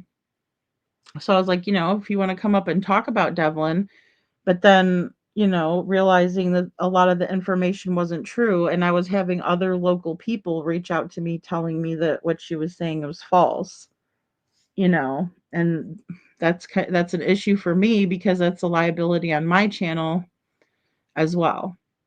And then, like I said, when she told me that Jessica didn't want to talk, And, Kiki and I had been working on this case as well, Devlin's case. And we were like, the next step is kind of getting a hold of his biological mother, right? And what about his biological dad? And, we were thinking of all the people that would, want to talk about Devlin or care to find him, right? Calling all people that want to find Devlin. Let's go, guys. Come on. Even the bullies. What'd you guys do? I mean, what are we going to do? And when I reached out to Jessica, she reached out to me that very same day within a couple of hours. I reached out to her on Facebook and she wanted to talk about her son. And so that really bothered me that Panda Bear was telling people that she was the advocator for Devlin, and those are her words, not mine. And that, Jessica didn't want to talk. And she's the only one talking for Devlin. Detroit says, my cousin knows some of the Michigan militia, and he is right there. I've told him about Devlin. Oh, thank you, Detroit. He's going to ask around. Great. They're good guys, according to him, and would never hurt a person in need, allegedly. Oh, that's sweet. Oh, good, Detroit. That's all I want to make sure of because, I mean, obviously they were trying to help him. So yeah, Cece, it just sucks. And that's the thing too. It wasn't like, oh, thanks a lot, Lady Freedom for, letting me come up on the panel. It was just like, I don't even know. I've never dealt with anything like this. And then, like I said, coming into the channel and getting information and super chatting it out and doing all that kind of stuff. And I was just like, okay. And even the very next day, I believe it was either the very next day because I think the first live that we were gonna do with Jessica, I think that if I'm remembering correctly, Kiki had to postpone it because I think one of her kiddos got hurt that day or something. And so I texted Jessica, I was like, can we just push it up? Because I wanted Kiki to help out with it, right? Because I enjoy having other people on the panel, other ideas. And Kiki has really great questions, and she's building her channel too. And she does great work with true crime cases, right? She's a good researcher too. And we had postponed it. Well, Panda Bear's mom was going around trying to get Smiley to cover it, and we had not even heard from Jessica yet. And she was well aware. Like I was telling her, hey, I'm going to have Jessica on, right? I was being transparent. I wasn't doing anything behind anybody's back. I was being very transparent. These guys Devlin lived with were ex-military, but in and out of prison doing drugs. I know. See, that's what Matt was saying too, Tamara.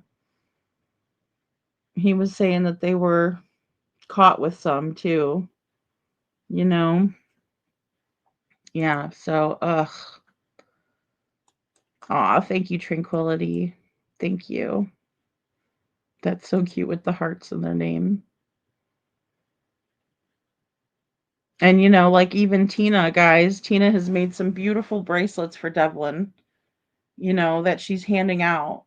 Tina works her butt off, guys. That's Adam's mom. And she wants nothing more than to find Devlin. Right? We need all hands on deck. Right. Yeah. Yeah. You wanted him to get out of that situation. I don't blame you at all. Yeah, I don't think Devlin was. No, Matt was saying they were caught with drugs at the Michigan militia house or that house. I mean, I'm not even sure if they're fully, Michigan militia, but and again, like I said, I don't want to say that it was a group that wasn't doing it and whatnot, but you know, that's the biggest thing that stands out to me, like over the bully kids. I mean, some of them, and it's just because of their ability to kind of maybe hide in the woods, or you know what I'm saying, or even Sabrina was talking about maybe they're in, homeless now. And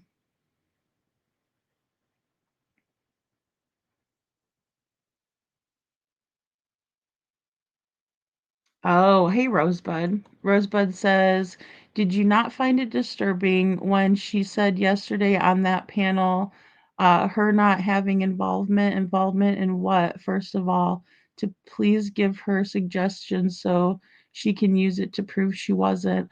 Oh, is that about the lie detector test? I'm trying to remember back. One is still in Hastings. Okay. Hmm. Interesting.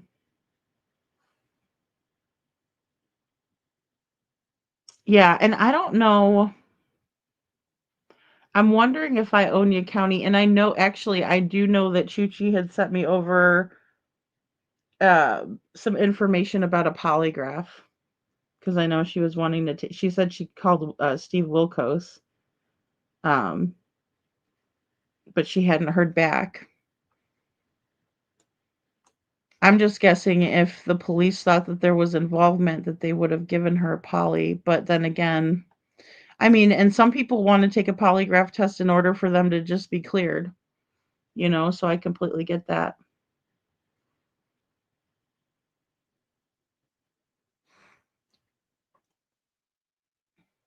Chuchi, I'm not trying to brag, but I for 3 other channels, and I'm always sending them new news, yep, or cases, and I reach out to ask them to share them in their channel. More awareness is very important to finding. Exactly, Rosebud. I know you do too. I know you do. Or Rosebud. I'm sorry, I was looking at Rosebud's name and because it popped up more in the comments there. But Chuchi, I know you do. I know. And, that's the thing. A lot of times when you're doing advocacy like that, you don't get a pat on the back as much as you would, want to. But in the same way, you do it because it's out of the goodness of your heart, right? It's not even about kindness, it's about the goodness in your heart. And so, when I see people that are not doing it from the goodness of their heart, I'm bothered big time, you know.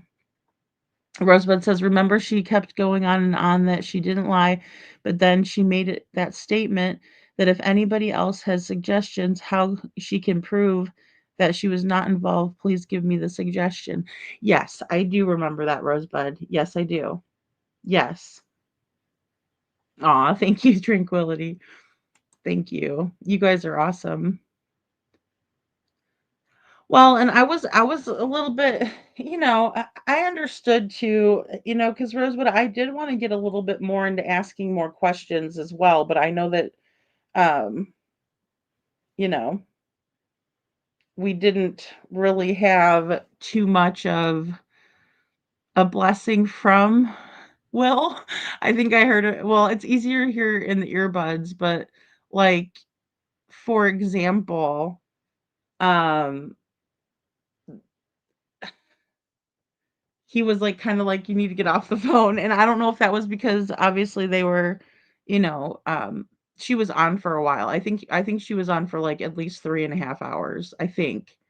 Because I think it was a, you know um 4-hour live. So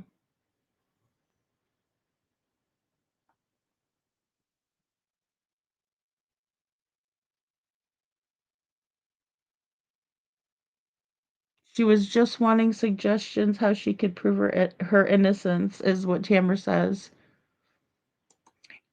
Well, and I know that we were talking about the polygraphs as well.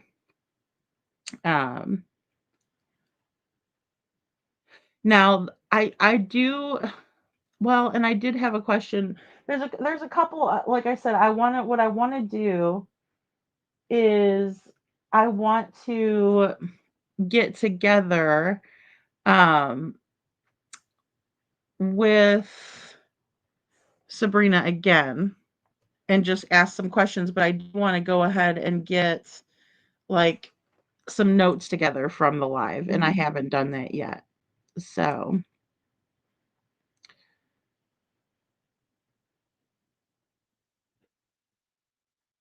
If my kids went missing, I would want the same. Everyone share his information. Yeah, I think so too. I agree. Rosebud says, if you're innocent, you're innocent. You have nothing to prove. It's when you're guilty when you have something to prove. Or, excuse me, it's when you're guilty is when you have to prove you're not guilty. I agree with that. I agree with that. Well, it seems like we'll just say this in the true crime community in the space, right? When we see people over explaining or we see somebody trying to convince us, right? When we're not asking to be convinced, it's always a big red flag. Always, right? So like one example I can give of that is when Malaya Brooks Murray talks about how the kids went out the door, but you can't hear the door. See, she already took care of that without being prompted, right? But she was covering her tracks. So it's always a big red flag, you know. It is.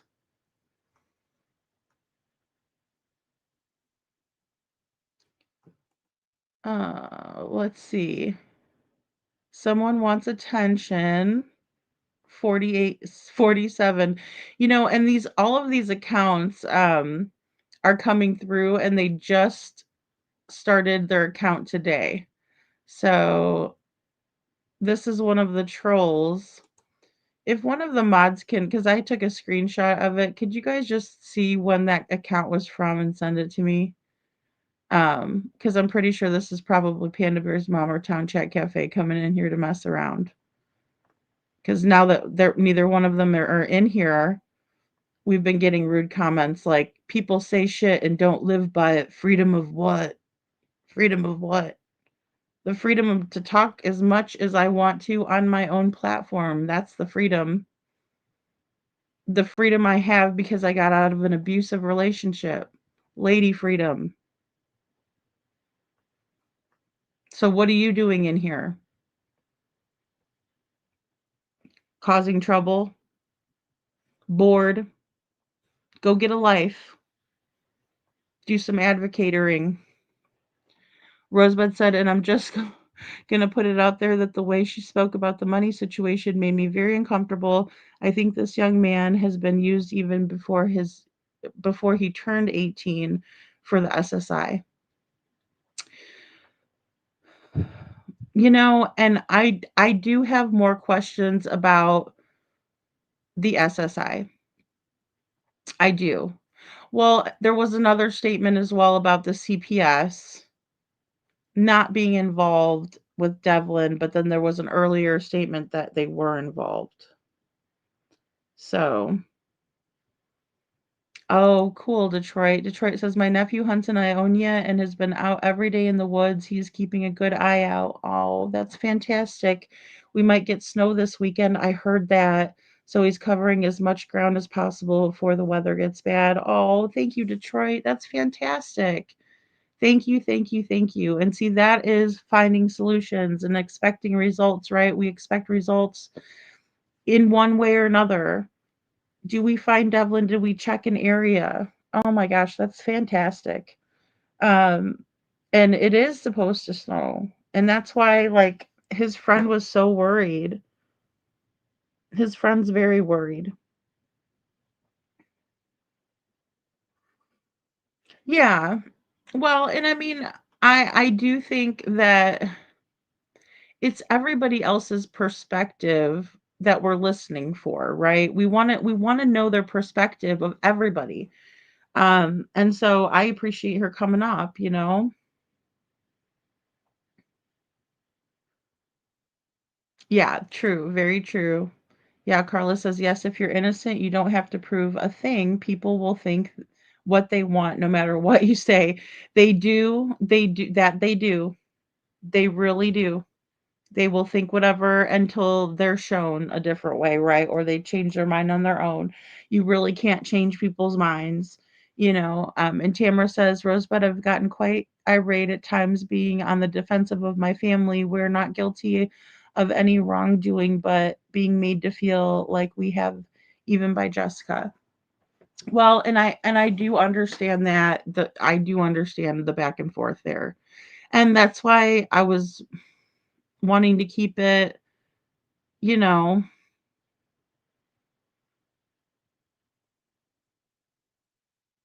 as civilized as possible, right? Cuz I know there's a lot of hurt.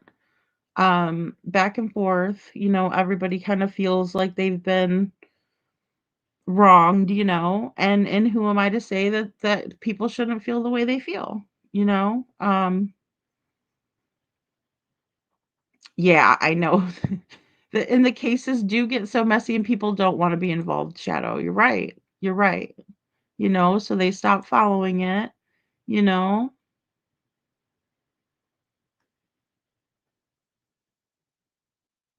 Yeah, yeah, I do understand, Faye. Yeah. Yeah, my hunch told me to stay low a little bit and observe. Sorry, I wasn't at the last lives, lady. It's no worries, Faye. I think you understand now the reason allegedly. I do, Faye. I know, and it is tough. Like we don't want people to be, taken out of the equation, right? Because it's like taking a piece out of the puzzle and saying, okay, this isn't important, but we kind of need it for the whole thing. Right? So,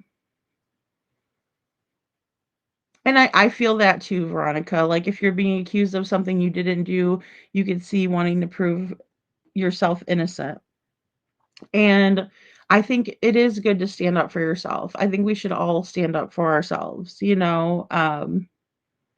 so,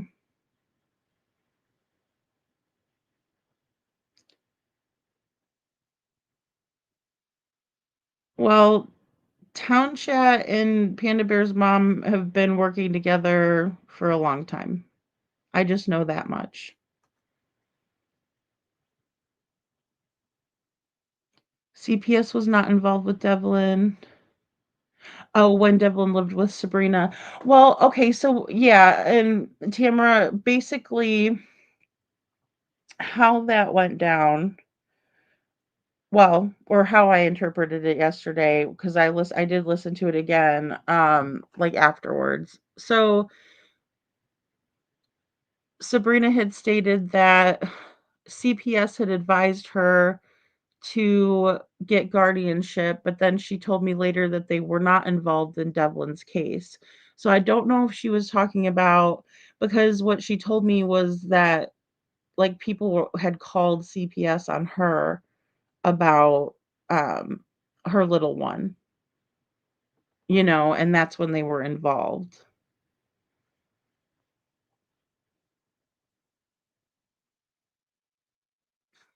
I don't know, Bo. That's what I'm saying. Like the other person that was in here earlier, that King David person, that person just started their channel today. That's how you could tell if they're troll. Like if you click on their name and see how long they have been involved in it.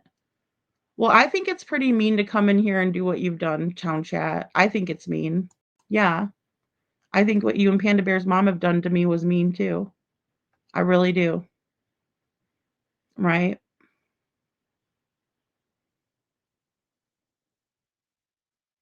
Yes, Veronica. So there's two ways to stream on StreamYard now. And apparently, if you do both, it creates two lives, which I did not know.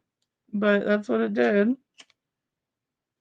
But see, yeah, Bo, I don't know who that person is. I just know there's a bunch of them that have been making troll accounts, and that's what they do. They'll make a separate account today just to come in here and troll me, right? Because I went on at 11:45, so they had to have made their account within the last 3 hours and 40 minutes or whatever. Sorry, 3 hours and 54 minutes and 21 seconds.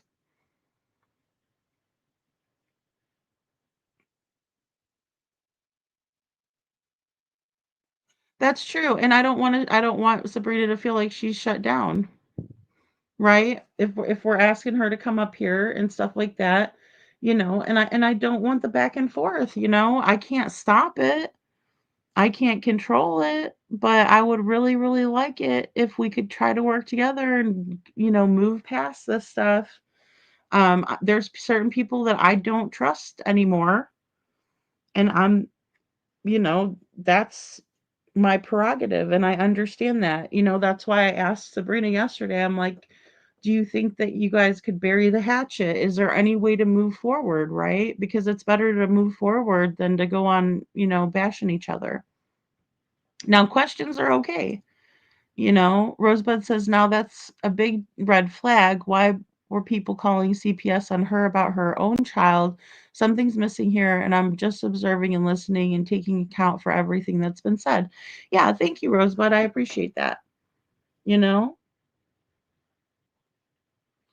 Well, you know that you went behind my back and started working with Panda Bear's mom, even though I invited her on the panel, right? Because you weren't working with Panda Bear's mom. The reason that how you met her was in here, in my chat. So you poached somebody from my chat, basically. How is that not doing somebody dirty? How is that not be doing somebody wrong? You expect me to just sit there and take it? Or do you think I'm not smart enough to figure it out? You can stand up for yourself, but if people think you're not truthful, you won't change your mind. You don't worry about what they think. Yeah, well, and that's the thing. I mean, yeah, you know yourself, and that's it. Yeah, and I know what was going on, right? Because me and Panda Bear's mom were supposed to do the live stream together. It was never supposed to be Town Chat Cafe. But Panda Bear's mom said, "I'm working with Town Chat Cafe, and that's the only way I come up on your panel." And I said, "Listen, I look at Town Chat Cafe like my friend, but you're the one that has the knowledge about Devlin's case who's been working it and is a local. So I would like to talk to you privately, right? And figure this out. And by the way, why won't Jessica talk? Because that sent up a huge red flag for me, and I was side eyeing Jessica because of what Panda Bear's mom told me. And then she turns around and wants to badmouth me on a panel today while I'm actually working to try to find Devlin. You'd be upset if that happened to you, Town Chat. Thank you, mean people. I don't appreciate anyone being mean to Our Lady. If you can't be nice, leave people alone and go away. That's all I'm asking too. And if you're not really working on Devlin's case, then please. I don't have time for it. Oh shit, he joined in 2016. Bo. He's been a long time troll. Thank you, Rosebud. I mean, it's ridiculous, you know? You can say anything's not in your nature, but your actions are speaking louder than words right now. You're coming in and making up excuses instead of saying, "Hey, I'm sorry that happened to you." I mean, it's ridiculous. I know exactly what happened. I have it all documented too.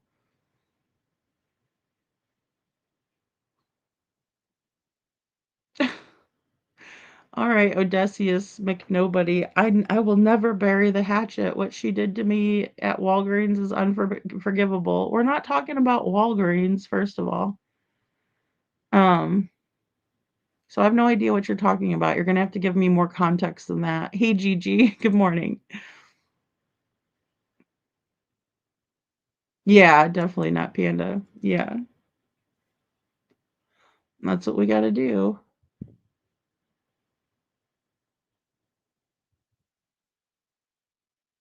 I was in touch with her first from Crime Time Buzz, not here. I don't think so. I don't think so. Otherwise, she would have told me that you guys were working the case together when I invited her on my panel. But she never mentioned you until after the fact. So, again, with the excuses, and that's an outright lie.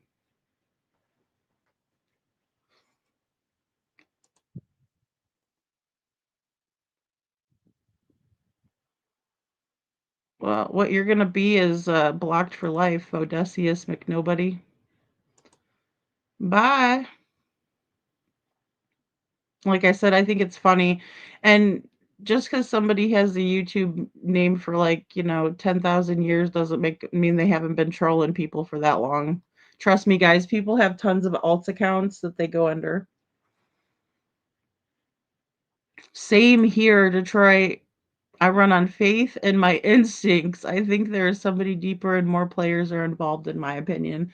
Yeah, and why insert yourself into cases like that?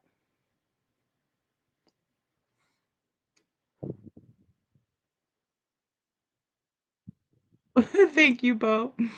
Oh my goodness. How funny.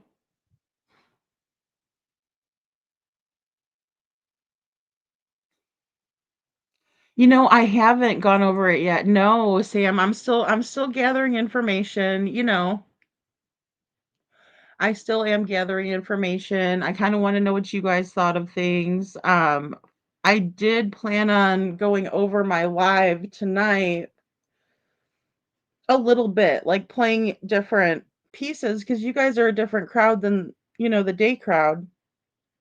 Which is where, when Sabrina came up, and I don't expect a lot of people to come up on the panels when it's late night. I mean, if people do, that's good.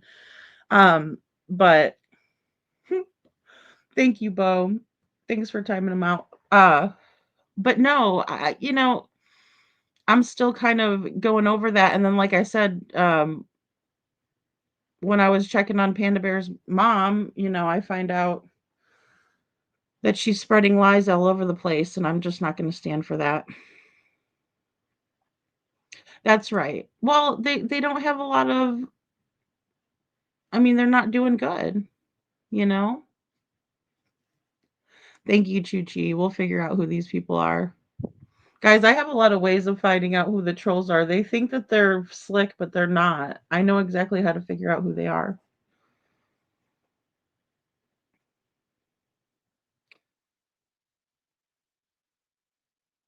No, town chat, it falls short when you're sticking up for her in the same breath and acting like you're the victim. You're not. Devlin's the victim. And he doesn't need people like you guys in his case doing this crap. It's not okay. Go back and reflect on yourself. Tamara says Panda was on Crime Time Buzz and she was on there when I went on there. Yeah. And I was like, I can't believe Tamara's being so mean to Panda Bear's mom because she's been advocating for Devlin, right? I looked at her in that light as well until I got to know her and understand what her motives are, right? And it's not pretty. It's not a nice situation. It's not a good person behind it. It's a self-serving, selfish person, in my opinion. I could see why you were upset with her. Now, having dealt with her myself, I can also see how the locals are upset with her themselves because she's going on in all these chats saying all this stuff that isn't true. She's blaming victims, right? Like Tia Randall's family. I'm not okay with that. Tia Randall is an a domestic violence abuse victim that died. Have I not made it clear what my channel is about?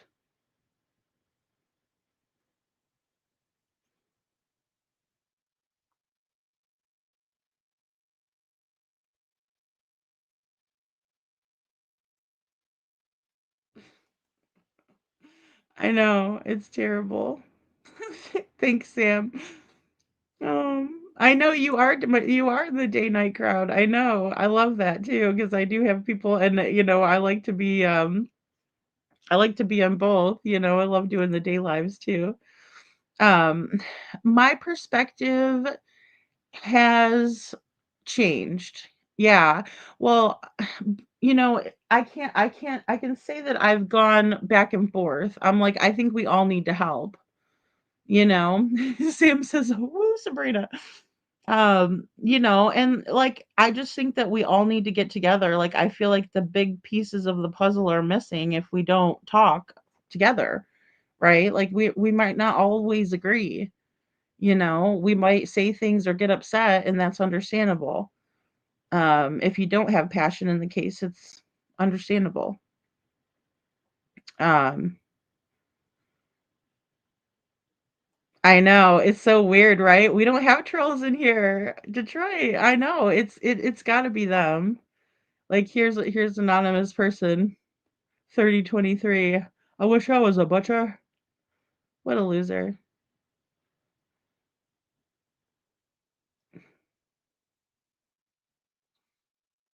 And not a cop. Sorry, not a cop. Did I miss one of your comments, hon?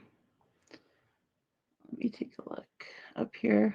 Okay, I must have missed something here. Um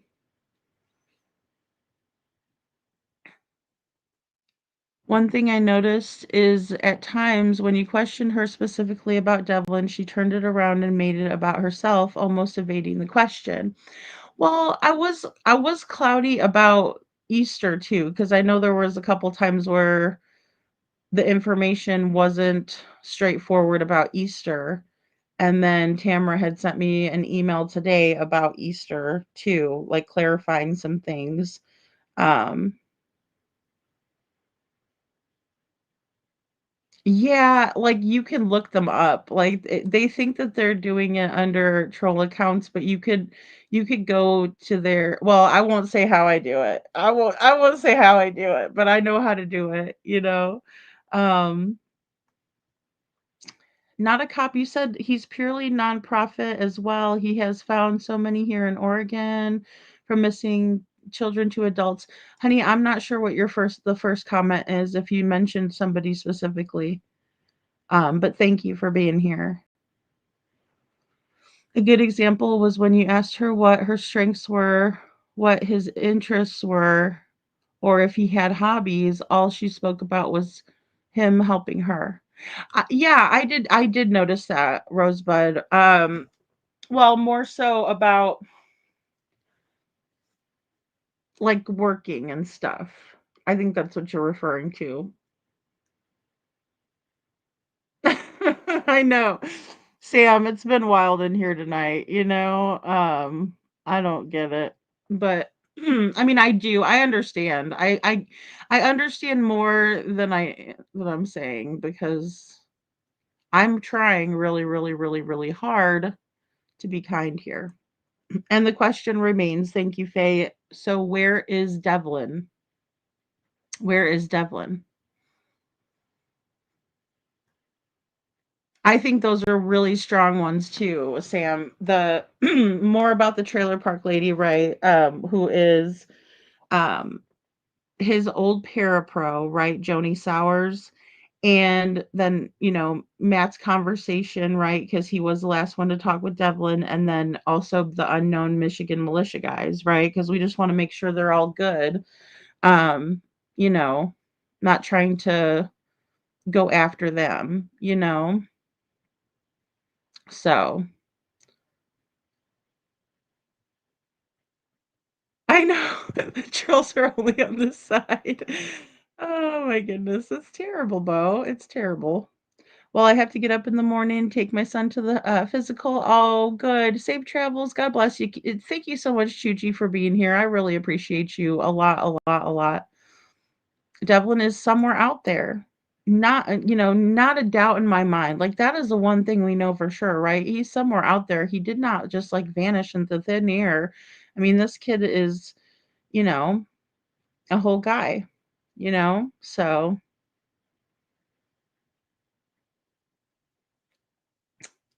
it's one of those things where we have to absolutely think outside of the box, right?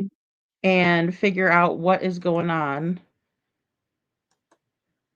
with Devlin, right? So, good night. Good night, Carla. Thank you so much for being here. So, we're going to keep on trucking.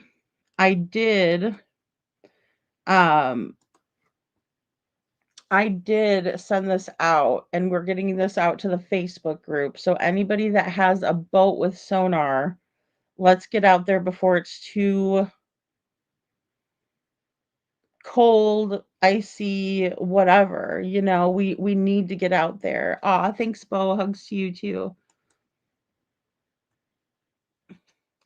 I don't think there's a whole lot of hills and cliffs.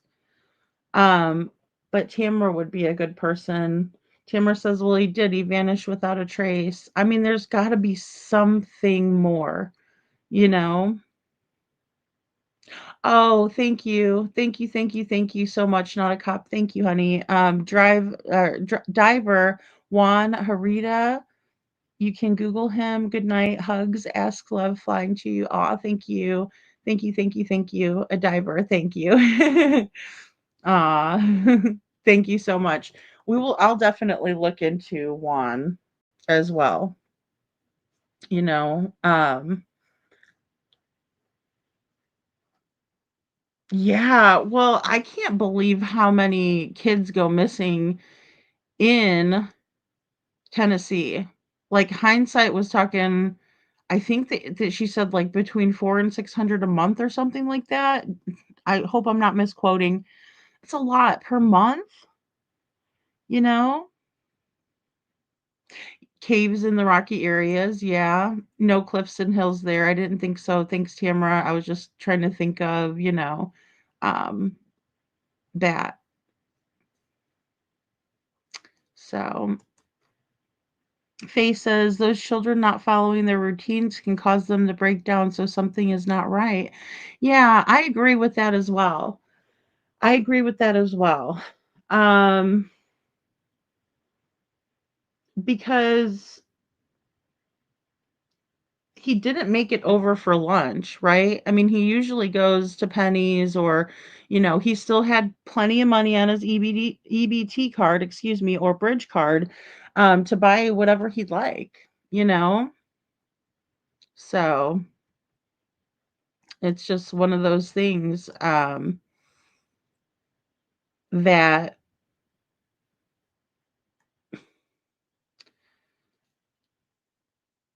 I'm pretty dumbfounded, especially when it comes to his routine of calling people, like, because he loves to call people, Faye, and that's the thing that really bugs me, and it is a whole lot, Veronica. It is.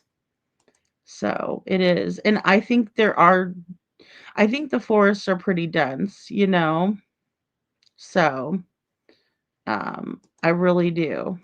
I think that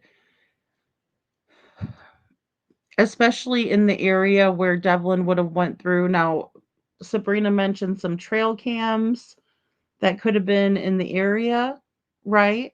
But I suppose law enforcement checked those. I'm not 100% though, you know? They have not, and Faye, when I talked to Detective Castle, she said they are not planning on coming out with any new information. I actually asked her, where is the best place that I can go for new information? And she said they're not putting anything out. So thanks for asking, because I think that's a great question. And I do think it is strange. I mean, and I don't want to throw the police under the bus, obviously. I'm just saying it makes me wonder, you know. Rosebud says yes, right, and normally calling people routine or normally using his own money, and then all of a sudden it just stops. That's a huge red flag to law enforcement. I think so too. Yeah, absolutely, because he's doing the things that he's always done, and then all of a sudden he doesn't, right? And I will say that Sabrina said that he was quiet, unusually quiet that morning, you know? So I'm trying to get some searches going, Coffee, Crime, and Cats. I am. This is the one that I've launched before the cold hits. And then there's also Detroit has a lot of people in the area that's helping. So, and then also we have Carrie, I'm trying to work on getting everybody just focused on Devlin. Let's try to figure out where he could be. That's the biggest obstacle right now that I can see. But yeah, I would love to see us doing some searches and just letting the hunters know. Like Detroit had that amazing idea. Let's do that. Let's let the guys on the boats, if you guys like to go out and fish, if I mean, look, my grandfather was an ice fisherman, right? He'd go out into Lake Michigan.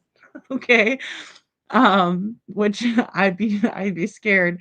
But that's what those guys are used to doing up in the lakes and stuff. They love to fish. So if they're already on their boats and they have those sonars attached to their boats, please look, please. We're begging you. This kid's out there. Let's clear those lakes. Let's clear the lakes. Because at least then we can stop talking about the lakes, right? We can, and somebody, if somebody comes in, they say, well, what about the lakes? Look at all them lakes around. Well, we did search those lakes, guys. SAR searched around the lake. They searched in the lake. We had other teams going out there. We had fishermen checking for us. They checked back in with us and they said, hey, look, we don't have it, you know? So, and then, if something did happen, again, he would have been weighted down or in a car, right? Those are the two probabilities, so um thank you, Detroit. Detroit says we will find him come hell or high water. Don't give up and tell Sabrina to come back because she can help with any little thing. Yes, that's right. It might seem irrelevant, but the smallest thing could help. Yes, and I agree with that.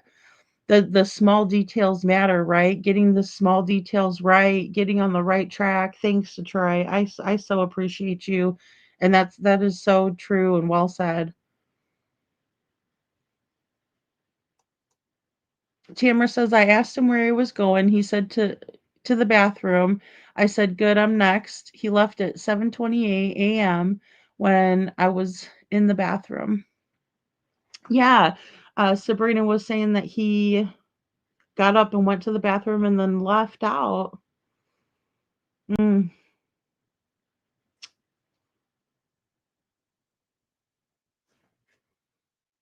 Faye says, once I had working therapy at the gym with an autistic boy I was working with, and I got delayed for 10 minutes because of a closed road. He had a breakdown outside the gym. Aw, he was missing his friend, huh, Faye? Aw, because he's used to that routine. He's used to seeing you and, you not being there on time, which you couldn't help that. Aw, thank you for sharing that with us. That's so important, things like that. Um, it's like those little things that you don't think of, right? But when you're and you witnessed it, you know. Was there water near the trailer court? So there's Tupper Creek that's near there, and then also Tupper Lake. That would be closer up by Tupper and Creek and Lake. And then we have Jordan, which is down, over by Buddy's on the beach. Yeah, see, and that's a big one. A lot of deep woods where nobody would think to look. The woods can turn you around and it's very easy to get lost. Even experienced hunters get lost. My husband, oh, oh my goodness. Well, and see, that's it too, Detroit. And like even with Nate, I did the Life 360 app with him because I was like, I wouldn't know where to find you if you got lost or something, or if you got hurt out there. Absolutely. Opportunities to get hurt, you know. Hey, Miss Ann. Hey, I tried to text you on the messenger today. Lady Freedom, what about Adam Brown? He does on her, and he's out of Georgia. And then there's a guy that's with him, and his name is Nog, and they're together. Okay, alrighty.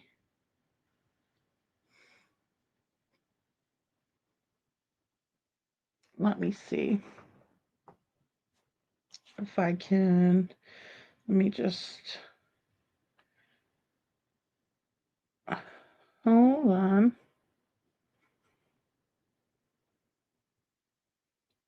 Let me get my notes really quick. Adam Brown. Okay, and Nog in Georgia. Yeah, we thank you, Miss Ann. We need to get everybody on deck, right? We just need everybody to help us out here. My. Thank you so much, Miss Ann. Tamara, is that the normal time for him to leave the house? Was it full light outside already? That's a great question. Thank you, Coffee Crime and Cats. Veronica, I know. I hear you. I hear you.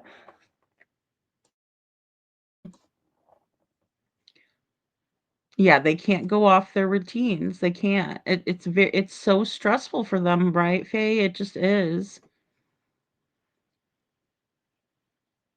Thank you, Tamara. They searched with the dogs, drones, ATVs, Great Lakes Mounted came in.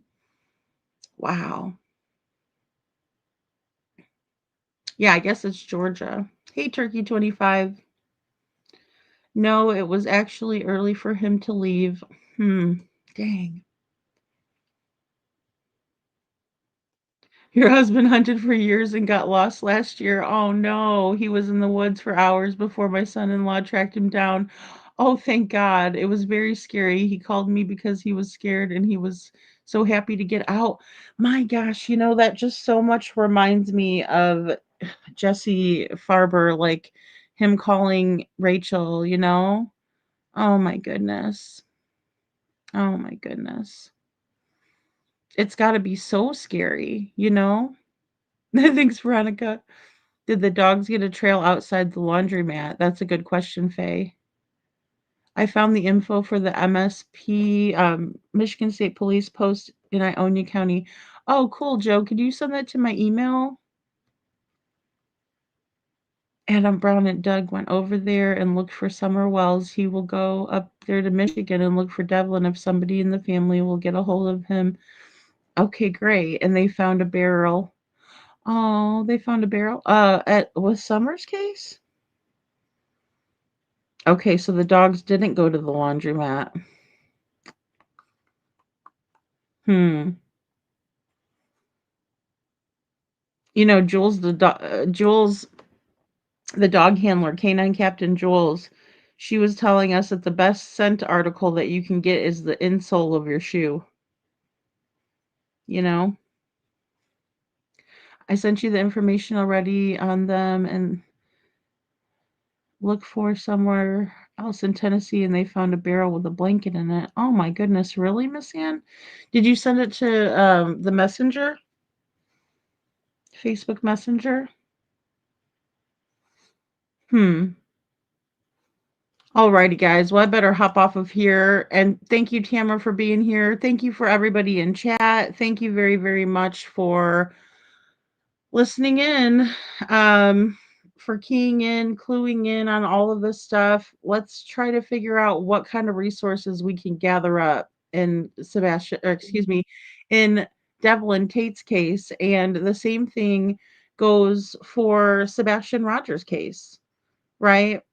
We still have a lot to go over in his case and then even some new things. So I'm going to try to put a video together about the at night. Um, and also I want to put together a video of the last bit of footage. So thanks, Tamra. And did the dogs get a hit at Carl's? That's a good question too. It wasn't Summer. Oh, it's so sad, right? Oh my goodness. The dog was with them. Doug Bishop was with them. And they found that guy. And don't forget Carlos Divers. Oh, Carlos Divers. Thank you. Thanks, Miss Ann. I will write that one down again because I know I did before, but um, Divers. And I'll look in the Facebook messages too. So we can get that going. Thank you, Coffee Crime and Cats.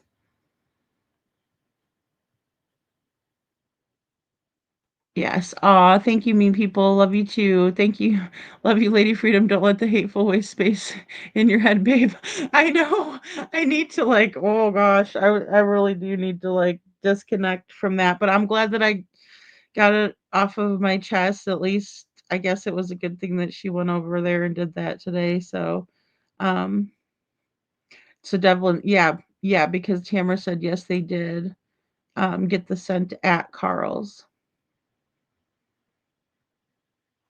Oh, thank you. Thank you, thank you, thank you, Joe.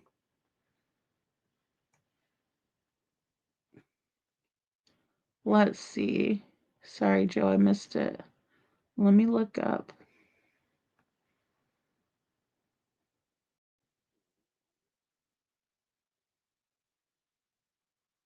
Oh, Carlos Divers. Oh, I see.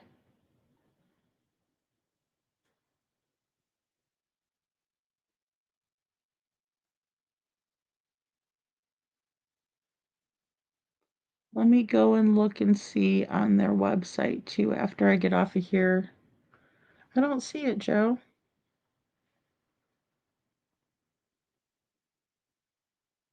Hmm.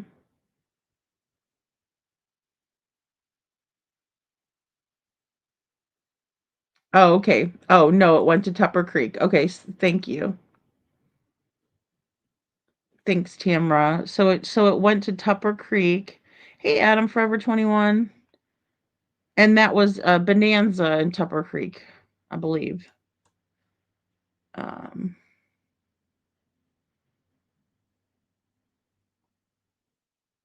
yeah, that's true. When we lose a scent, a car, right? That's what we can kind of surmise, right? Um, if the scent is lost, a car might have been involved.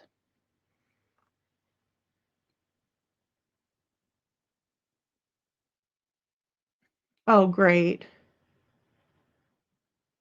Oh, it's a text only number. Okay, great, Miss Ann. I'll have to go look and see. It's right by it runs right in the middle of his by where his house is in the trailer park, Faye. It was crazy. All right, guys. Thank you all so very, very, very much for being here. And I will see you guys tomorrow. I might do a day live. I'm gonna try to do a day live tomorrow. So um let's do that. Let's do that tomorrow. And we will just do yeah, Carlos Divers, I think it is, Veronica. And we'll do a day live tomorrow, and then of course I'll do a night live I usually do. Um, so all right, guys, thank you all so very, very, very much for being here, and I will talk to you guys soon.